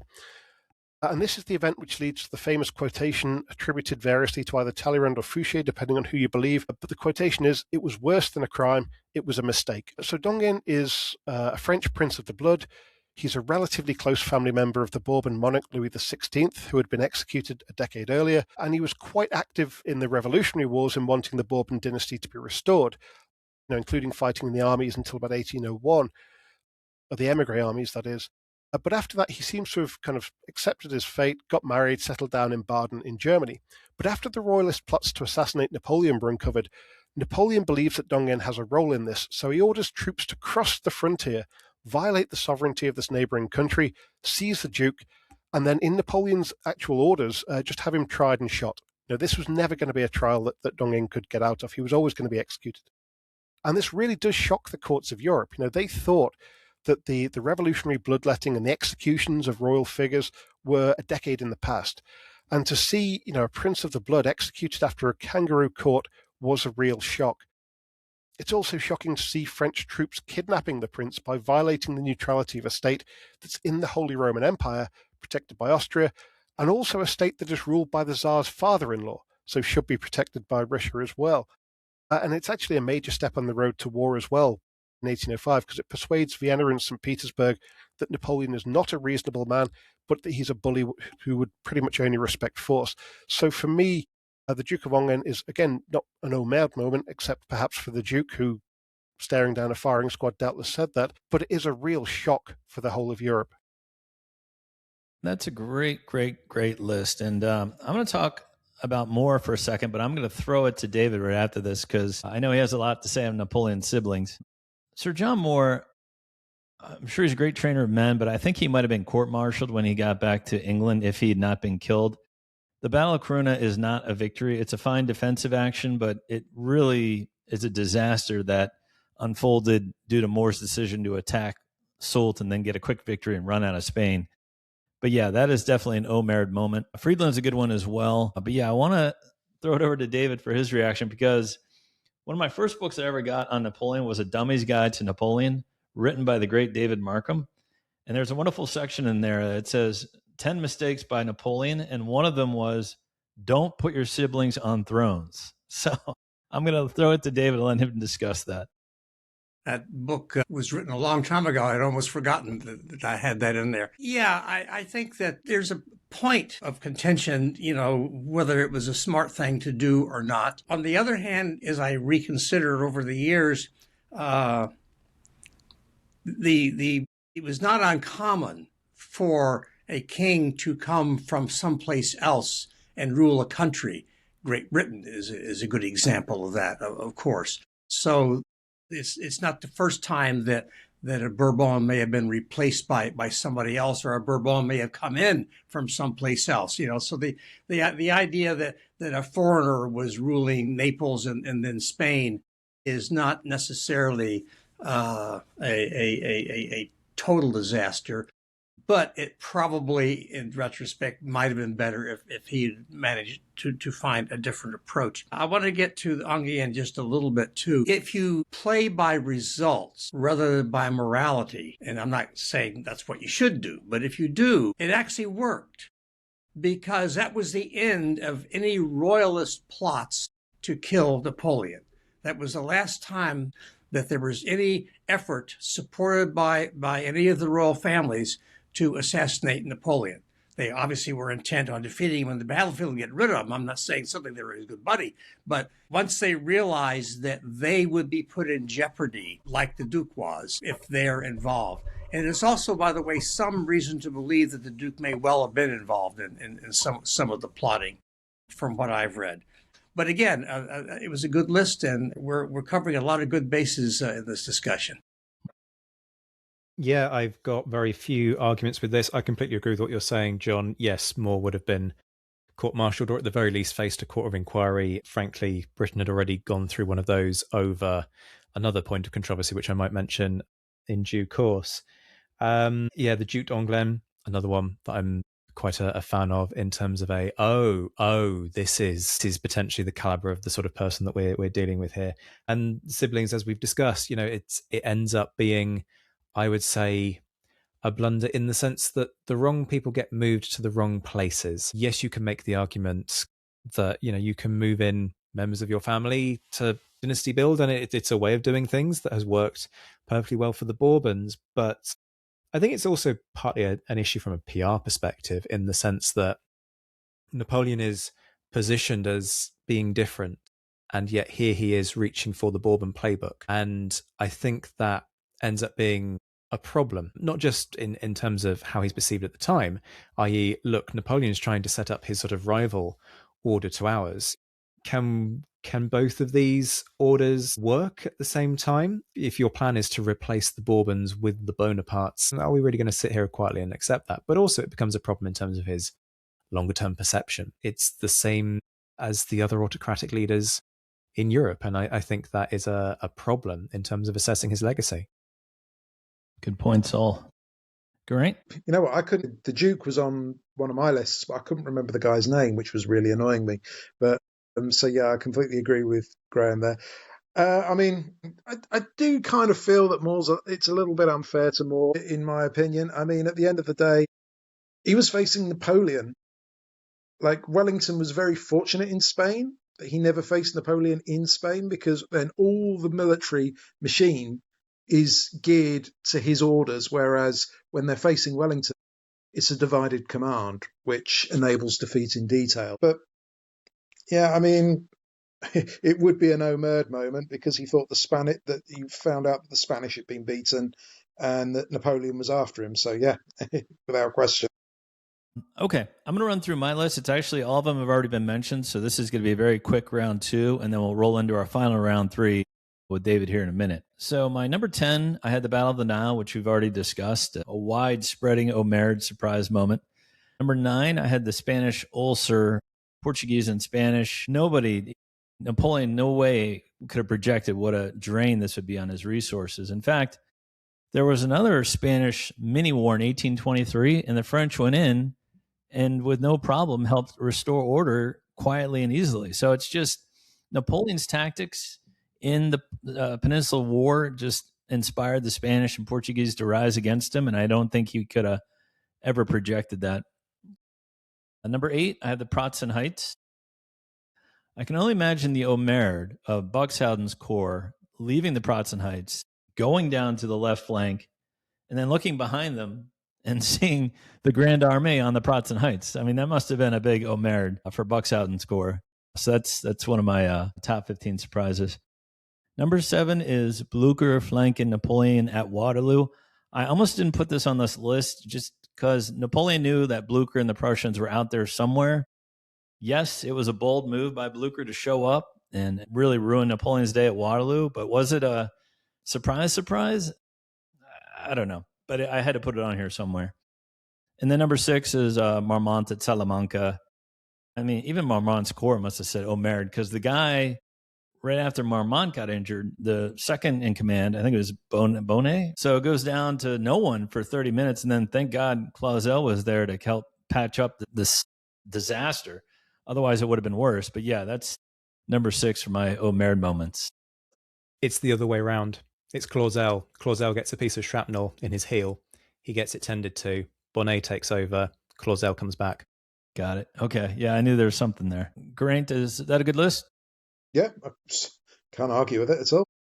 All right. I like having the dictator role here in the podcast where I have to assume you all think it's a good list. Let's go ahead to David's final 5. I think that the first one I'll talk about will be, again, Waterloo. We got a couple of Waterloo ones here. The fact, this is definitely an Omer, the fact that Grouchy, the famous Uwe Grouchy, where is Grouchy? I need his 33,000 men. Napoleon assumed that even if Grouchy had not managed to find Blucher, he would have marched to the sound of the guns and shown up. But the fact is he didn't show up. And I continue to think that was one of the biggest mistakes Napoleon ever made, was sending such an enormous force of people chasing after a phantom that you had no idea, especially after the long delay. You know, remember, it took them hours and hours and hours and hours to even get organized to do the pursuit. And meanwhile, the Prussians are either going back home or they're going north. We don't really know where. So, you know, Grouchy not showing up was a big thing. And along that same line, the Bavarians switching sides at the last moment. That must have been an Omer moment. You know, you've got this group of allies that you count on, and all of a sudden they turn around and they're opposing you with no warning. You know, that's not going to be a very pleasant thing to have happen. Here's one that I only recently came across, and it's appropriate given the modern day madness. Napoleon actually had his son vaccinated for smallpox. And that was not something that was all that common, but, you know, I thought that was fairly forward thinking of him to do that. When Napoleon returned in 1815 and had to reform his government, he surprised a lot of people by bringing people like Constant, who was a liberal critic, you know, of Napoleon. He brought Constant into the government and with his point of view and tried to have a more inclusive approach to governing when he then had to, of course, go off and fight a battle somewhere, I forget where. But I thought that was, you know, a very interesting thing. I think the only thing I have left is my bonus one, and you'll find this humorous if nothing else, but it's also instructive, and it is not an Omer moment, but it's a surprised moment when you go to the wider ramifications. I, meaning me, I was born in Waterloo, Texas, and I graduated from high school and the University of Iowa in Napoleon, Iowa. And that's the truth. Now, Waterloo, Texas later became Austin, Texas, the capital. And Napoleon, Iowa later became the first capital of Iowa, Iowa City, where the University of Iowa is. But in fact, even in Iowa, you have those two, plus there's a Marengo, Iowa, plus there's a Waterloo, Iowa, which is actually still called Waterloo, and Marengo is still called Marengo, all named after Napoleon. And this all goes back to the French control of the Louisiana Territory for so long. Lots of people came over here and they named it. And I had a map at one time, I can't find it anymore, of all of the Napoleonic towns and other places in the United States. And my friend, Dr. Anna Barker, has a new book out called Napoleon, Iowa, Musings from the Edge of the French Empire. And she goes all through Iowa and then all through the rest of the world, places that are named for Napoleon or Napoleonic battles that are still there today. But on May 5th, a rather coincidental date as it happens, I'm actually going to be in Iowa City. There's a Napoleon Park there. And she and I have commissioned the city to put up a very large commemorative sign with a lot of explanation as to how it became Napoleon, Iowa.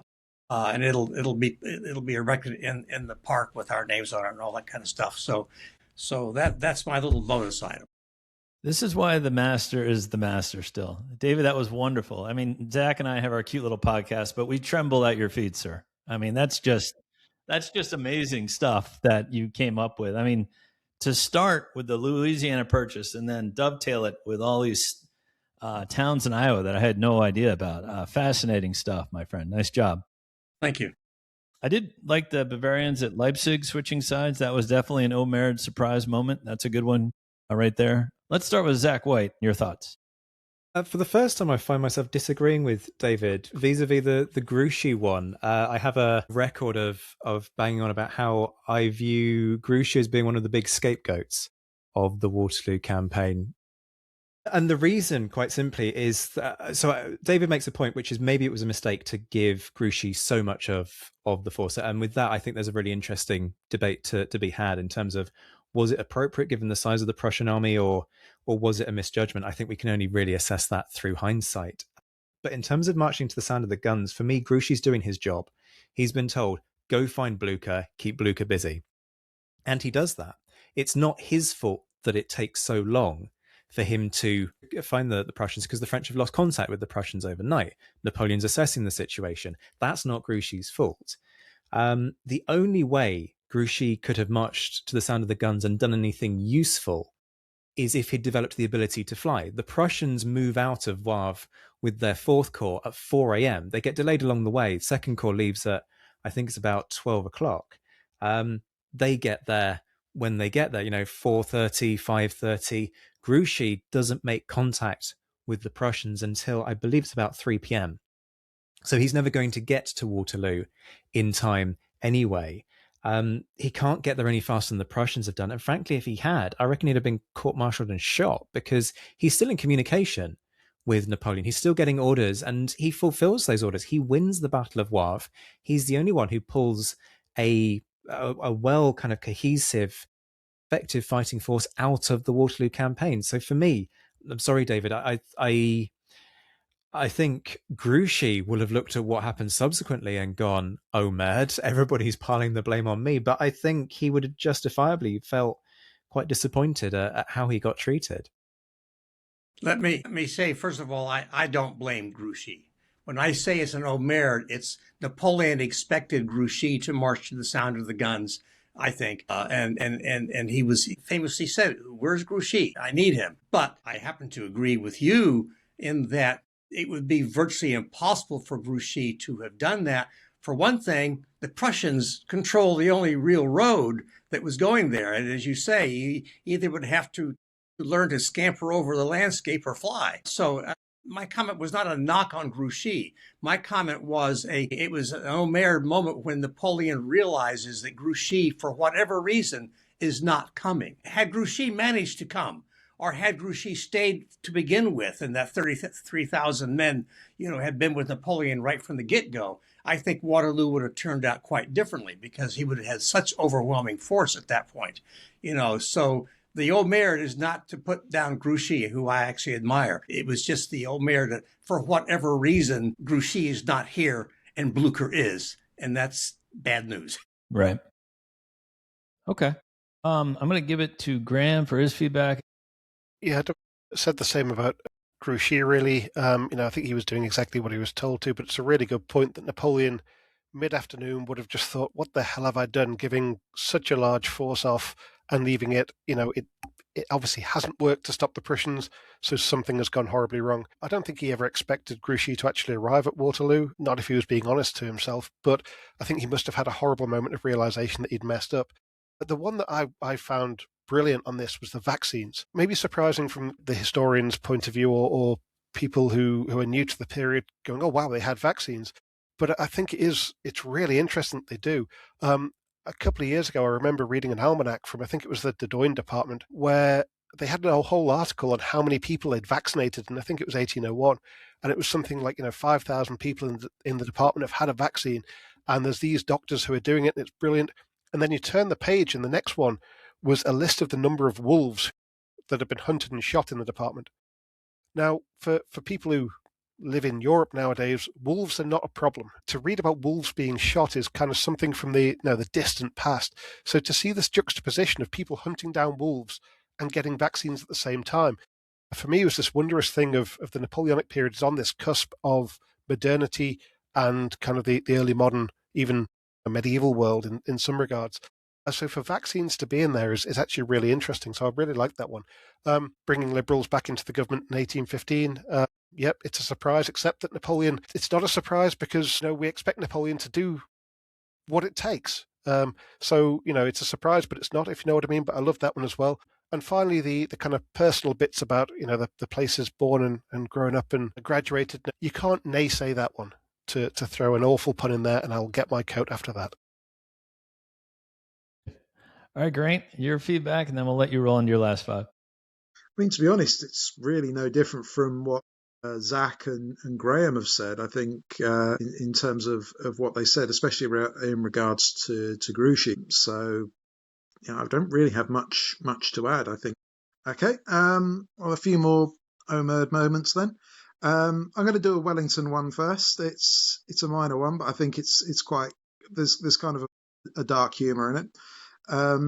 When he's going on the offensive after Torres Vedras to bring Massena's army to battle, he fights Ney's rearguard at the Battle of Redina, and he doesn't realise that Ney's only got a small rearguard force. He actually believes that it's the whole French army. So he's taking his time and he's bringing his army there to battle, and it's a tough fight. And Ney does his job and allows the rest of the French army to get away. But it's only later, when Wellington finds out that, he wasn't fighting the French army, he was just fighting a rear guard, that he pretty much would go Omer. Another one would be Thomas Cochrane at the Battle of Basque Roads. He and his Omer would be to his commanding officer Gambier, as Napoleon said. He says, we at that naval battle, we had an idiot in charge, but luckily so did the British. Otherwise, not a ship would have escaped. And to be frank, if Thomas Cochrane had his way at that battle, that probably would have been a more brilliant and even more decisive victory than the Nile or Trafalgar. It really would have been. I mean, it was incredible. And Gambier just messed it up. And Cochrane was furious, and he took Gambier to a court-martial over it. Unfortunately, because Gambier was well connected, he'd be at the Treaty of Ghent for the war, ending the War of 1812, for example. He was never going to win that, and it was going to give him enemies, and that unfortunately was Cochrane's downfall. But yeah, that's certainly an Omer moment towards a specific person. Another one would be from Napoleon, and this time it's for not fighting. Basically, he in 1806. At the time of the twin battles of Goloymin and Pultusk, he was looking for the main Russian army, and he was going off and looking for it, trying to find it to bring it to battle. Now, it fought at Goloymin and at Pultusk, and he was not at either. So from his perspective, he's just like mad. Another one then would be from Soult after the Battle of Saint Pierre, after the defeat at Saint Pierre and on the Nive. He is sending letters to Napoleon, begging him, because Napoleon's taking troops to go north, to go with them and to be relieved of command. He's just like, I can't do anything here, put someone else in charge.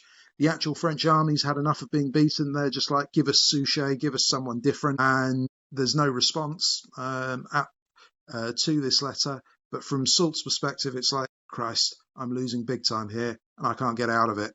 Man. Now, I did actually have a War of 1812 one, so I've got two actually. The first one is after the American victory, the Constitution's victory against the Geraint, and then those frigate victories, they against the Macedonian and the Java. They fell you have to remember that the Royal Navy had pretty much beaten everything. They'd beaten the French Navy, they'd beaten the Spanish Navy, they'd beaten the Dutch Navy. they were on top of the world. And then to get these victories against them, it was like a massive shock. And literally orders had gone out to all their frigate captains not to engage American ships in one-on-one duels. That is a real Homerd moment for a navy that up until that point were kings of the hill, as it were. Another is a War of 1812 one. It's after the Battle of Plattsburgh. Basically, first of all, Prevost didn't even want to do that campaign. He was ordered to do it. And then, but the generals under his command had been picked by Wellington. Wellington had sent troops over from Spain and Europe, and he picked those generals himself. And they did not like Prevost. They didn't have a great opinion of him. The naval commander, or the naval C&C, Sir James Yeo, did not like Prevost. Didn't have a great opinion of him. So when the naval defeats on Lake Champlain happened and Prevost decided to retreat, even though not carry on, even though he would have won, it was just simple numbers, if nothing else.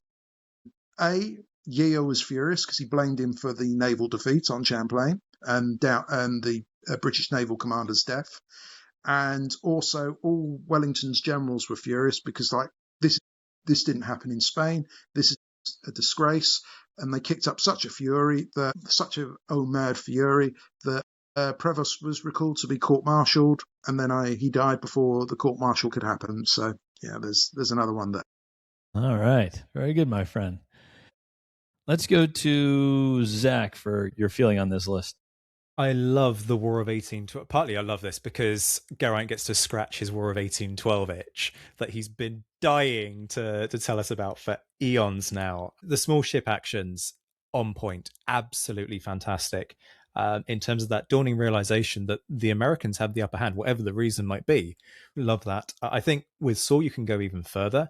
Saul has can justly feel aggrieved for having played such a good campaign around the time of sort of San Sebastian and Sororn and all the rest of it, and to have got nothing out of it. He does all the right things and doesn't get the right outcomes. And Busk Roads, fantastic one. I've got a lot of love for Geraint's list. Well, I just echo what Zack said. I thought it was a very good list.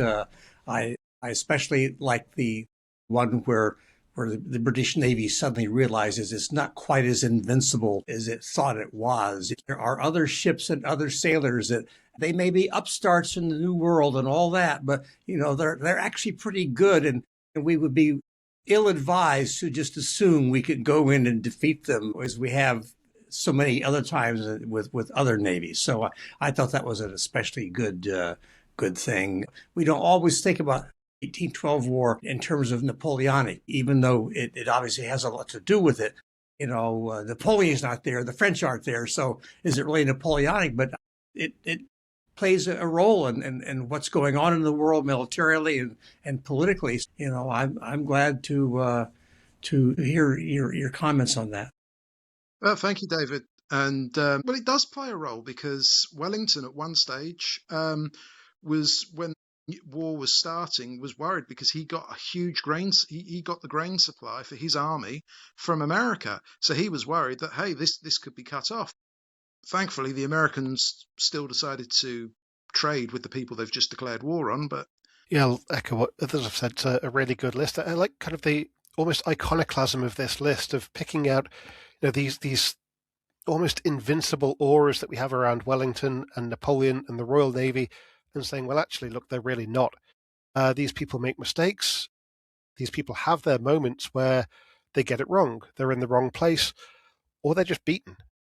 And so I really like that. The Wellington thinking he's facing the entire French army and then having a tough day just against their rear guard. Napoleon wandering around East Prussia and failing to make it to the battlefield he needs to get to. And then, of course, the Royal Navy being shown that it's not got command of the waves fundamentally. They're all really important points. I like the other ones as well. Yeah, and that's a great example. The Napoleonic Wars has a lot of those where these armies or navies think they're just going to show up with their flag and their guns and it's going to be a walkover. Like in Haiti, they thought, oh, no problem, we'll just take over the country again. That's easy. Or in Spain. And they learned the hard way that it takes more than just showing up. You got to make the effort. So I think that's a great call out. Okay. It's time for Zack's final five, and we are all going to listen intently. Okay, so this wasn't quite the sort of 5 through to 1 that it started out as, because I've sort of taken some of them out as other folks have sort of raised them. So I did have Nelson cutting the beam at the Nile, and instead I've switched that out with what would have been my honourable mention, which is Josephine playing Napoleon in order to buy herself time for her marriage. Folks who aren't familiar with this story, the potted version is there's growing pressure on Napoleon to divorce Josephine because Josephine isn't having any kids. And Josephine can see this. She knows that she needs something to try and buy her more time. The Pope is in town for the coronation. And so she times this to absolute perfection. The night before the coronation, she goes to the Pope and she confides in him that she is worried for her soul because effectively the imperial couple are living in sin. They were never married before God. And what would happen if she were to die? And the Pope hears this and goes off at the deep end, storms round to Napoleon's gaff, that's a technical term, and effectively says, I'm not having any part in the coronation. The royal couple's living in sin. I'm not doing it. Absolute no way. And there's no time for Napoleon to do what Napoleon does so well, which is to maneuver and browbeat and all the rest of it. So he has to marry Josephine to shut the Pope up so that he'll turn up to the coronation on time. Josephine seizes the opportunity and plays it beautifully. So from Napoleon's perspective, where he's got no room for maneuver and he knows he's been beaten on this, that must have been a moment where he went, oh, for flip's sake, shall we say. I did have the misclearing at Austerlitz as my number 1. Graeme covered it. So instead I'm going to go for the Battle of Vittoria, 21st of June, 1813, if you're in Jourdan's shoes, because he drags himself out of his sickbed to try and redeploy the army because he gets wind of the fact that the other guys have got it all wrong and there are bridges left and various things that haven't been done properly. And as he starts to survey the situation, the news comes in that the British are deploying for battle and there is no time. And so he now knows that he's committed to a battle with troop dispositions that he doesn't really want. So that must have been a moment where he went, well, this is not an ideal start to the day, shall we say. One of my favourites has to be the Imperial Guard nearly breaking through at Waterloo. There is so much hype around Maitland's Guards Brigade forcing back the chasseurs of the Guard, not the grenadiers of the Guard. People missing the point that there are 3 waves of the Imperial Guard. And everybody ignores the story where the grenadiers of the Guard, the second wave, very nearly smash their way through Wellington's line. They face Kilmansegger's Hanoverians, and the Hanoverians turn and run, and they run into the British light cavalry, who are drawn up behind them, sabres drawn, threatening these Hanoverians, saying, you are going to stand.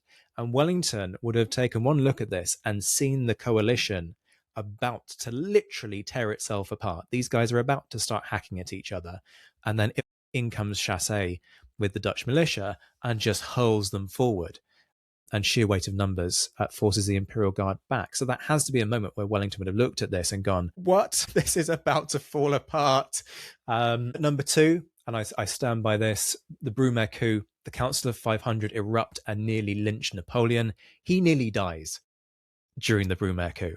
Like, it's that close to history completely turning on a knife edge. It's the moment of possibly the greatest danger for him.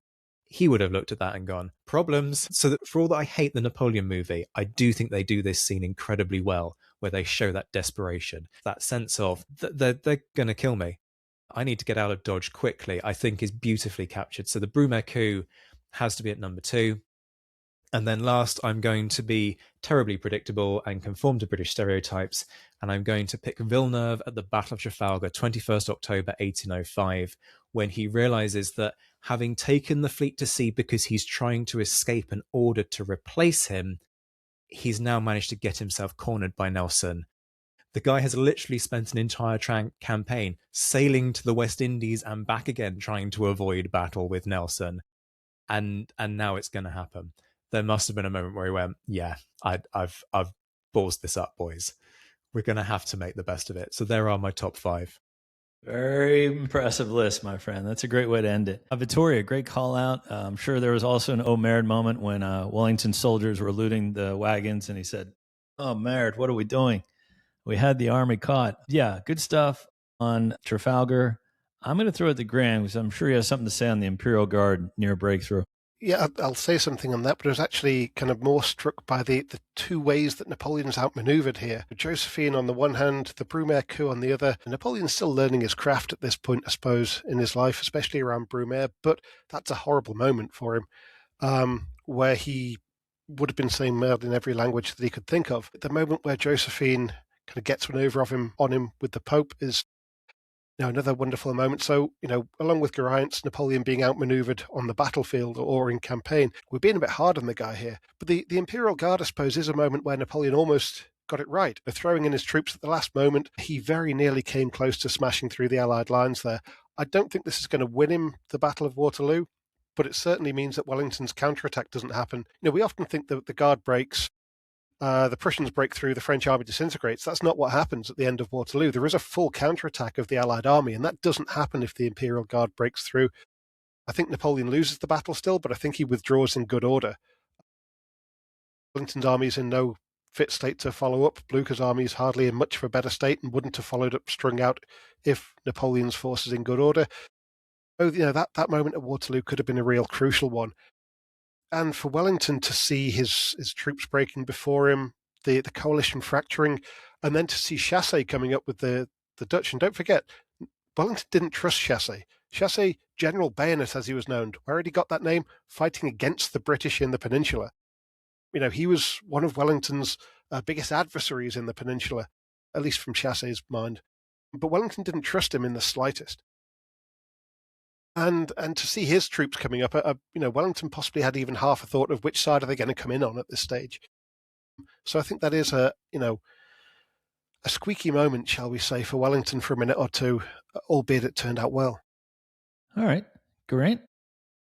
Yeah, the Napoleon being outmaneuvered by Josephine is brilliant. It actually made me think of another Omerd moment of when he found out that Hippolyte Charles was playing away with his wife. That should have been there. And the Brumaire one actually made me think not just of what Zack said, which was brilliant, but also Napoleon's co-conspirators, Saez and Duco, because they thought they were just getting a sword to put them in power. They didn't realise that Napoleon himself had other ideas. Yep. Definitely come back to that point here in a minute. But first, David, your thoughts? Well, again, I thought it was very good. I especially like the Brumaire thing. We overlook what a near run thing that was because it worked out fine. But, there were moments where it was really very much touch and go, and history would have been quite different had it worked out differently. That to me is one of the best ones that we've come up with in this couple of hours or so. That's a very, very good one that, again, oftentimes really does get overlooked.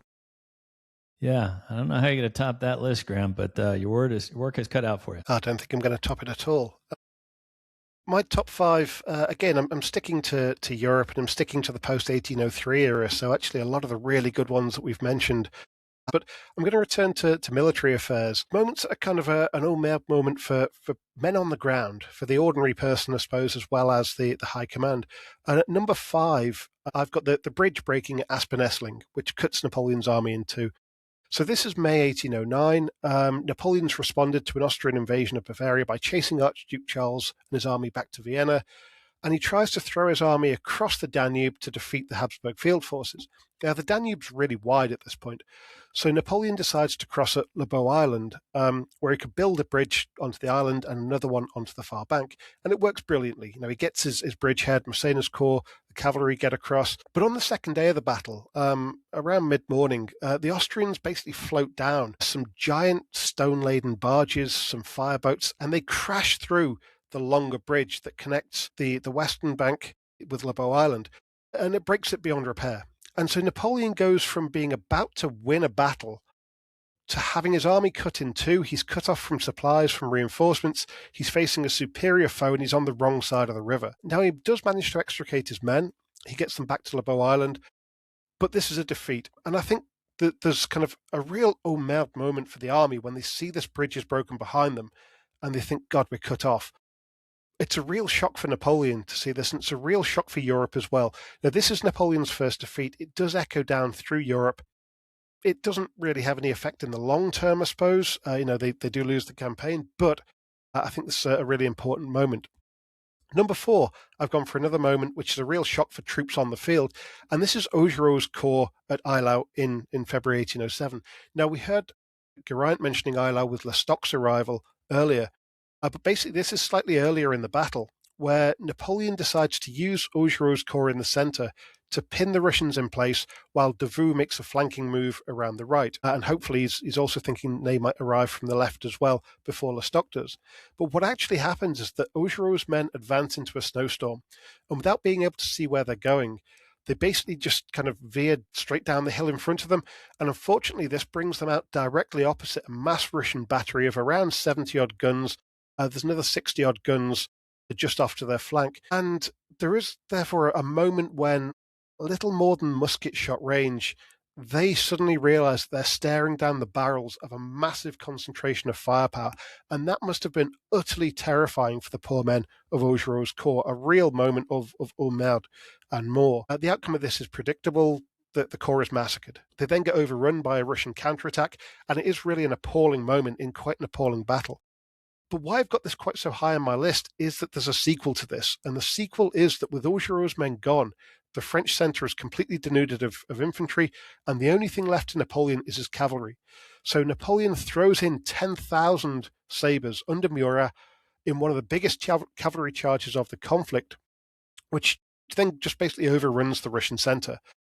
And that moment, with this mass of horsemen appearing out of the gloom, well led, well organised, and on the best horses the French have had for the entire conflict, by the way, because they've stolen them off the Prussians, that must have been equally appalling to the Russian infantrymen, who would in short order be overrun by this cavalry charge. So for me, Eylau and the centre of Eylau has these two appalling moments that are really Ormerd moments for the men on the receiving end. Now, from the frozen grounds of East Prussia to the baking heat of a Spanish summer, number 3, I'm going for the capitulation at Baylen.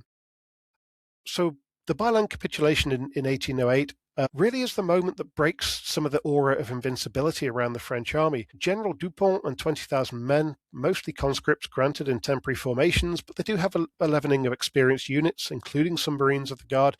They are basically bottled up and surrounded in the mountains around Baylen. There's a futile attempt to break out, but basically they are hemmed in and forced to surrender. And this is a real merde moment for Dupont, whose leadership and decisions left a lot to be desired, shall we say. But it's maybe even more of a shock for Napoleon and the rest of Europe, as this news filters out that the French have surrendered, not just been beaten, but surrendered. This causes shockwaves. Never mind that these troops aren't out of the top drawer. All people hear is that a French army with a general handpicked by Napoleon have been not just beaten, but wiped out. The invincible men of Austerlitz, of Jena, of Friedland, they've been humiliated. Such is the shock that Joseph loses his head and bolts behind the Ebro. French forces throughout the peninsula run for safety, and Napoleon has to come down himself to sort out this mess. The Austrian war party as well saw this as the final piece of the jigsaw to persuade the Kaiser to go back to war in 1809.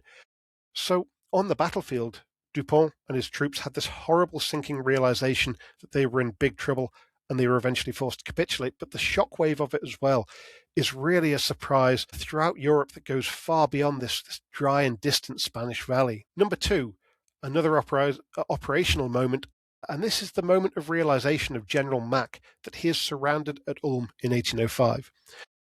Ulm is often overshadowed by Austerlitz, I suppose, as a triumph, but actually it's arguably militarily more impressive. In September 1805, the Austrian army under Archduke Ferdinand, but realistically commanded by Mack, moves into Bavaria, and they expect to have several months before the French can respond. The French are on the Channel coast, preparing for the invasion of England.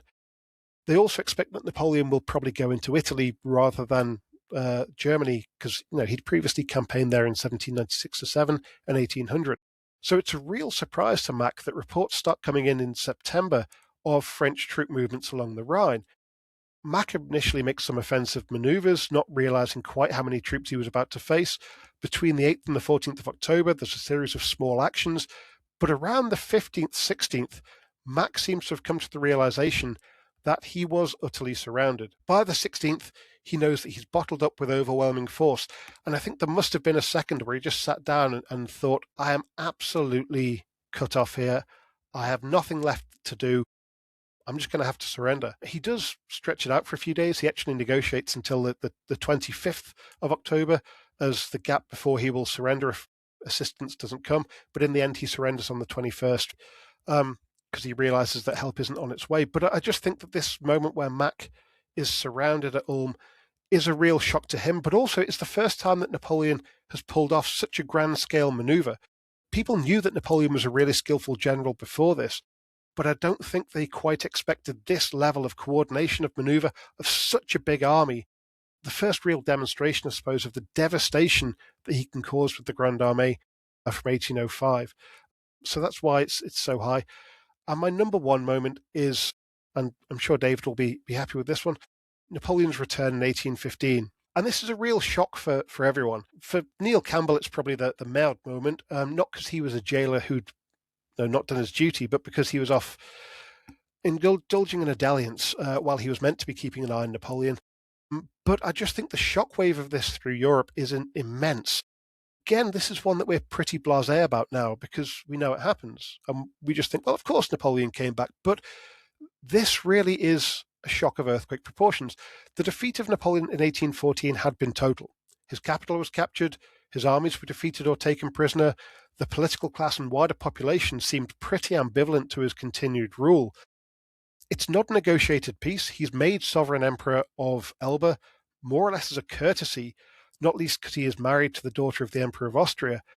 But he is forced basically into an unconditional surrender. It's certainly an unconditional abdication in 1814. Now, take any other conflict that you like that ends with the overthrow of a regime. The American Civil War, the Second World War, imagine whatever conflict you like. But imagine that the following year, the defeated regime suddenly comes back with apparent popular support and certainly with support of the army. This is a surprise of epic proportions in the corridors of power for ordinary people across France and across Europe. And incidentally, also people learn from this that it is cheaper to have an army of occupation in a defeated foe than to allow them to get away with non-occupation. But nonetheless, I just think 1815 is absolutely a moment of shock across Europe. Surprise, happy surprise, I'm sure, for some in France, but devastating surprise for others. And that's why, for me, it is at number one.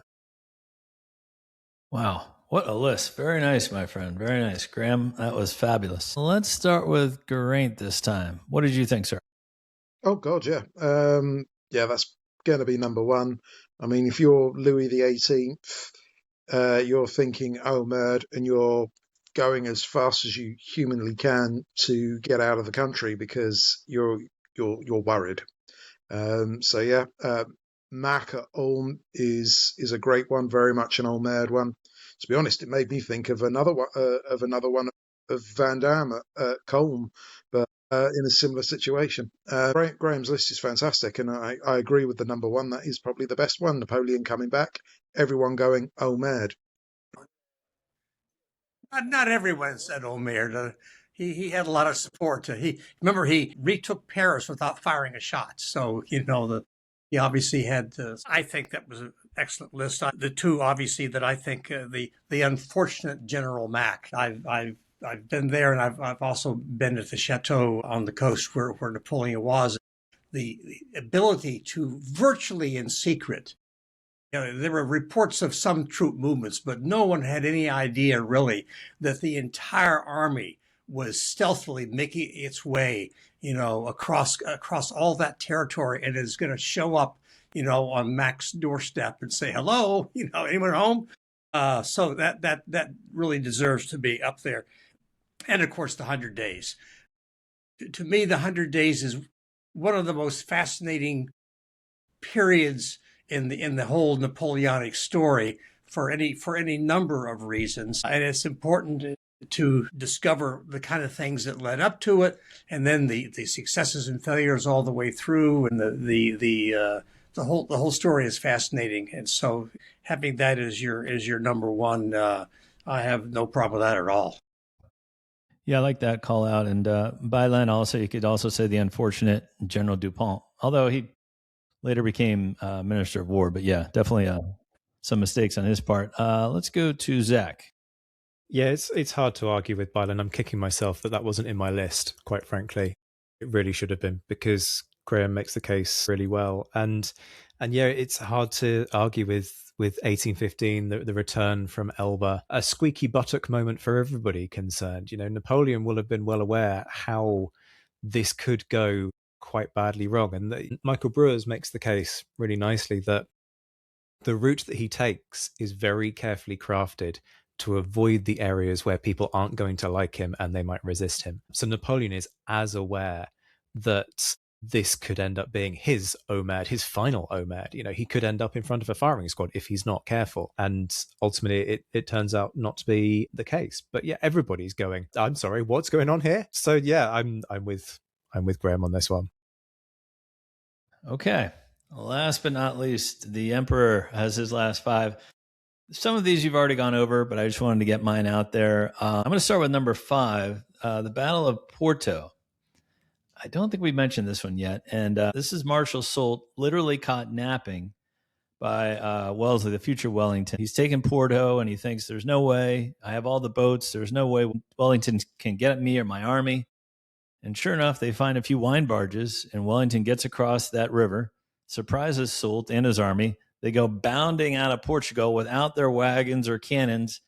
Thank God Marshal Ney was there to save Soult because it could have gone really, really poorly. And it could have been another by land. So that was definitely an Omerd moment.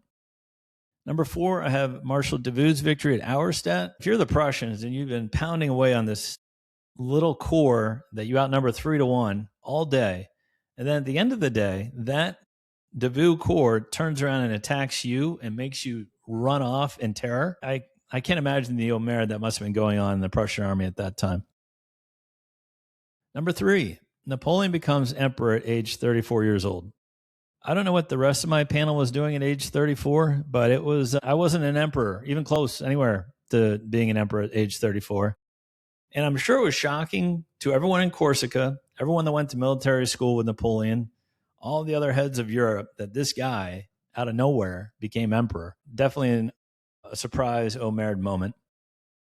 Number 2, I have the coup de Brumaire. We've already talked about it a little bit. I like this one because Napoleon, who everyone just thought was a sword, he was just a general, he outpolitics the politicians. I mean, these are Sayes and Barras and all these career politicians who thought, oh, no, I got this guy. He's just a junkyard dog. I have him under my control. No, you don't. This guy is smarter than you think. And I think, again, without firing a shot, he takes over the French government. I think that's an Omerd surprise moment. And then finally, as you guys mentioned, Napoleon retakes the throne without a shot in 1815.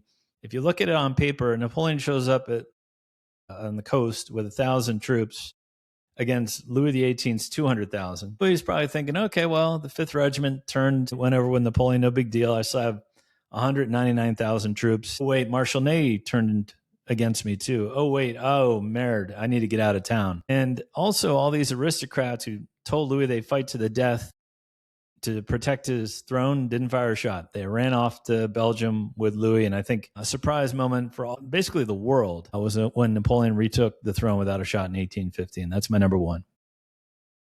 Okay, thoughts from David?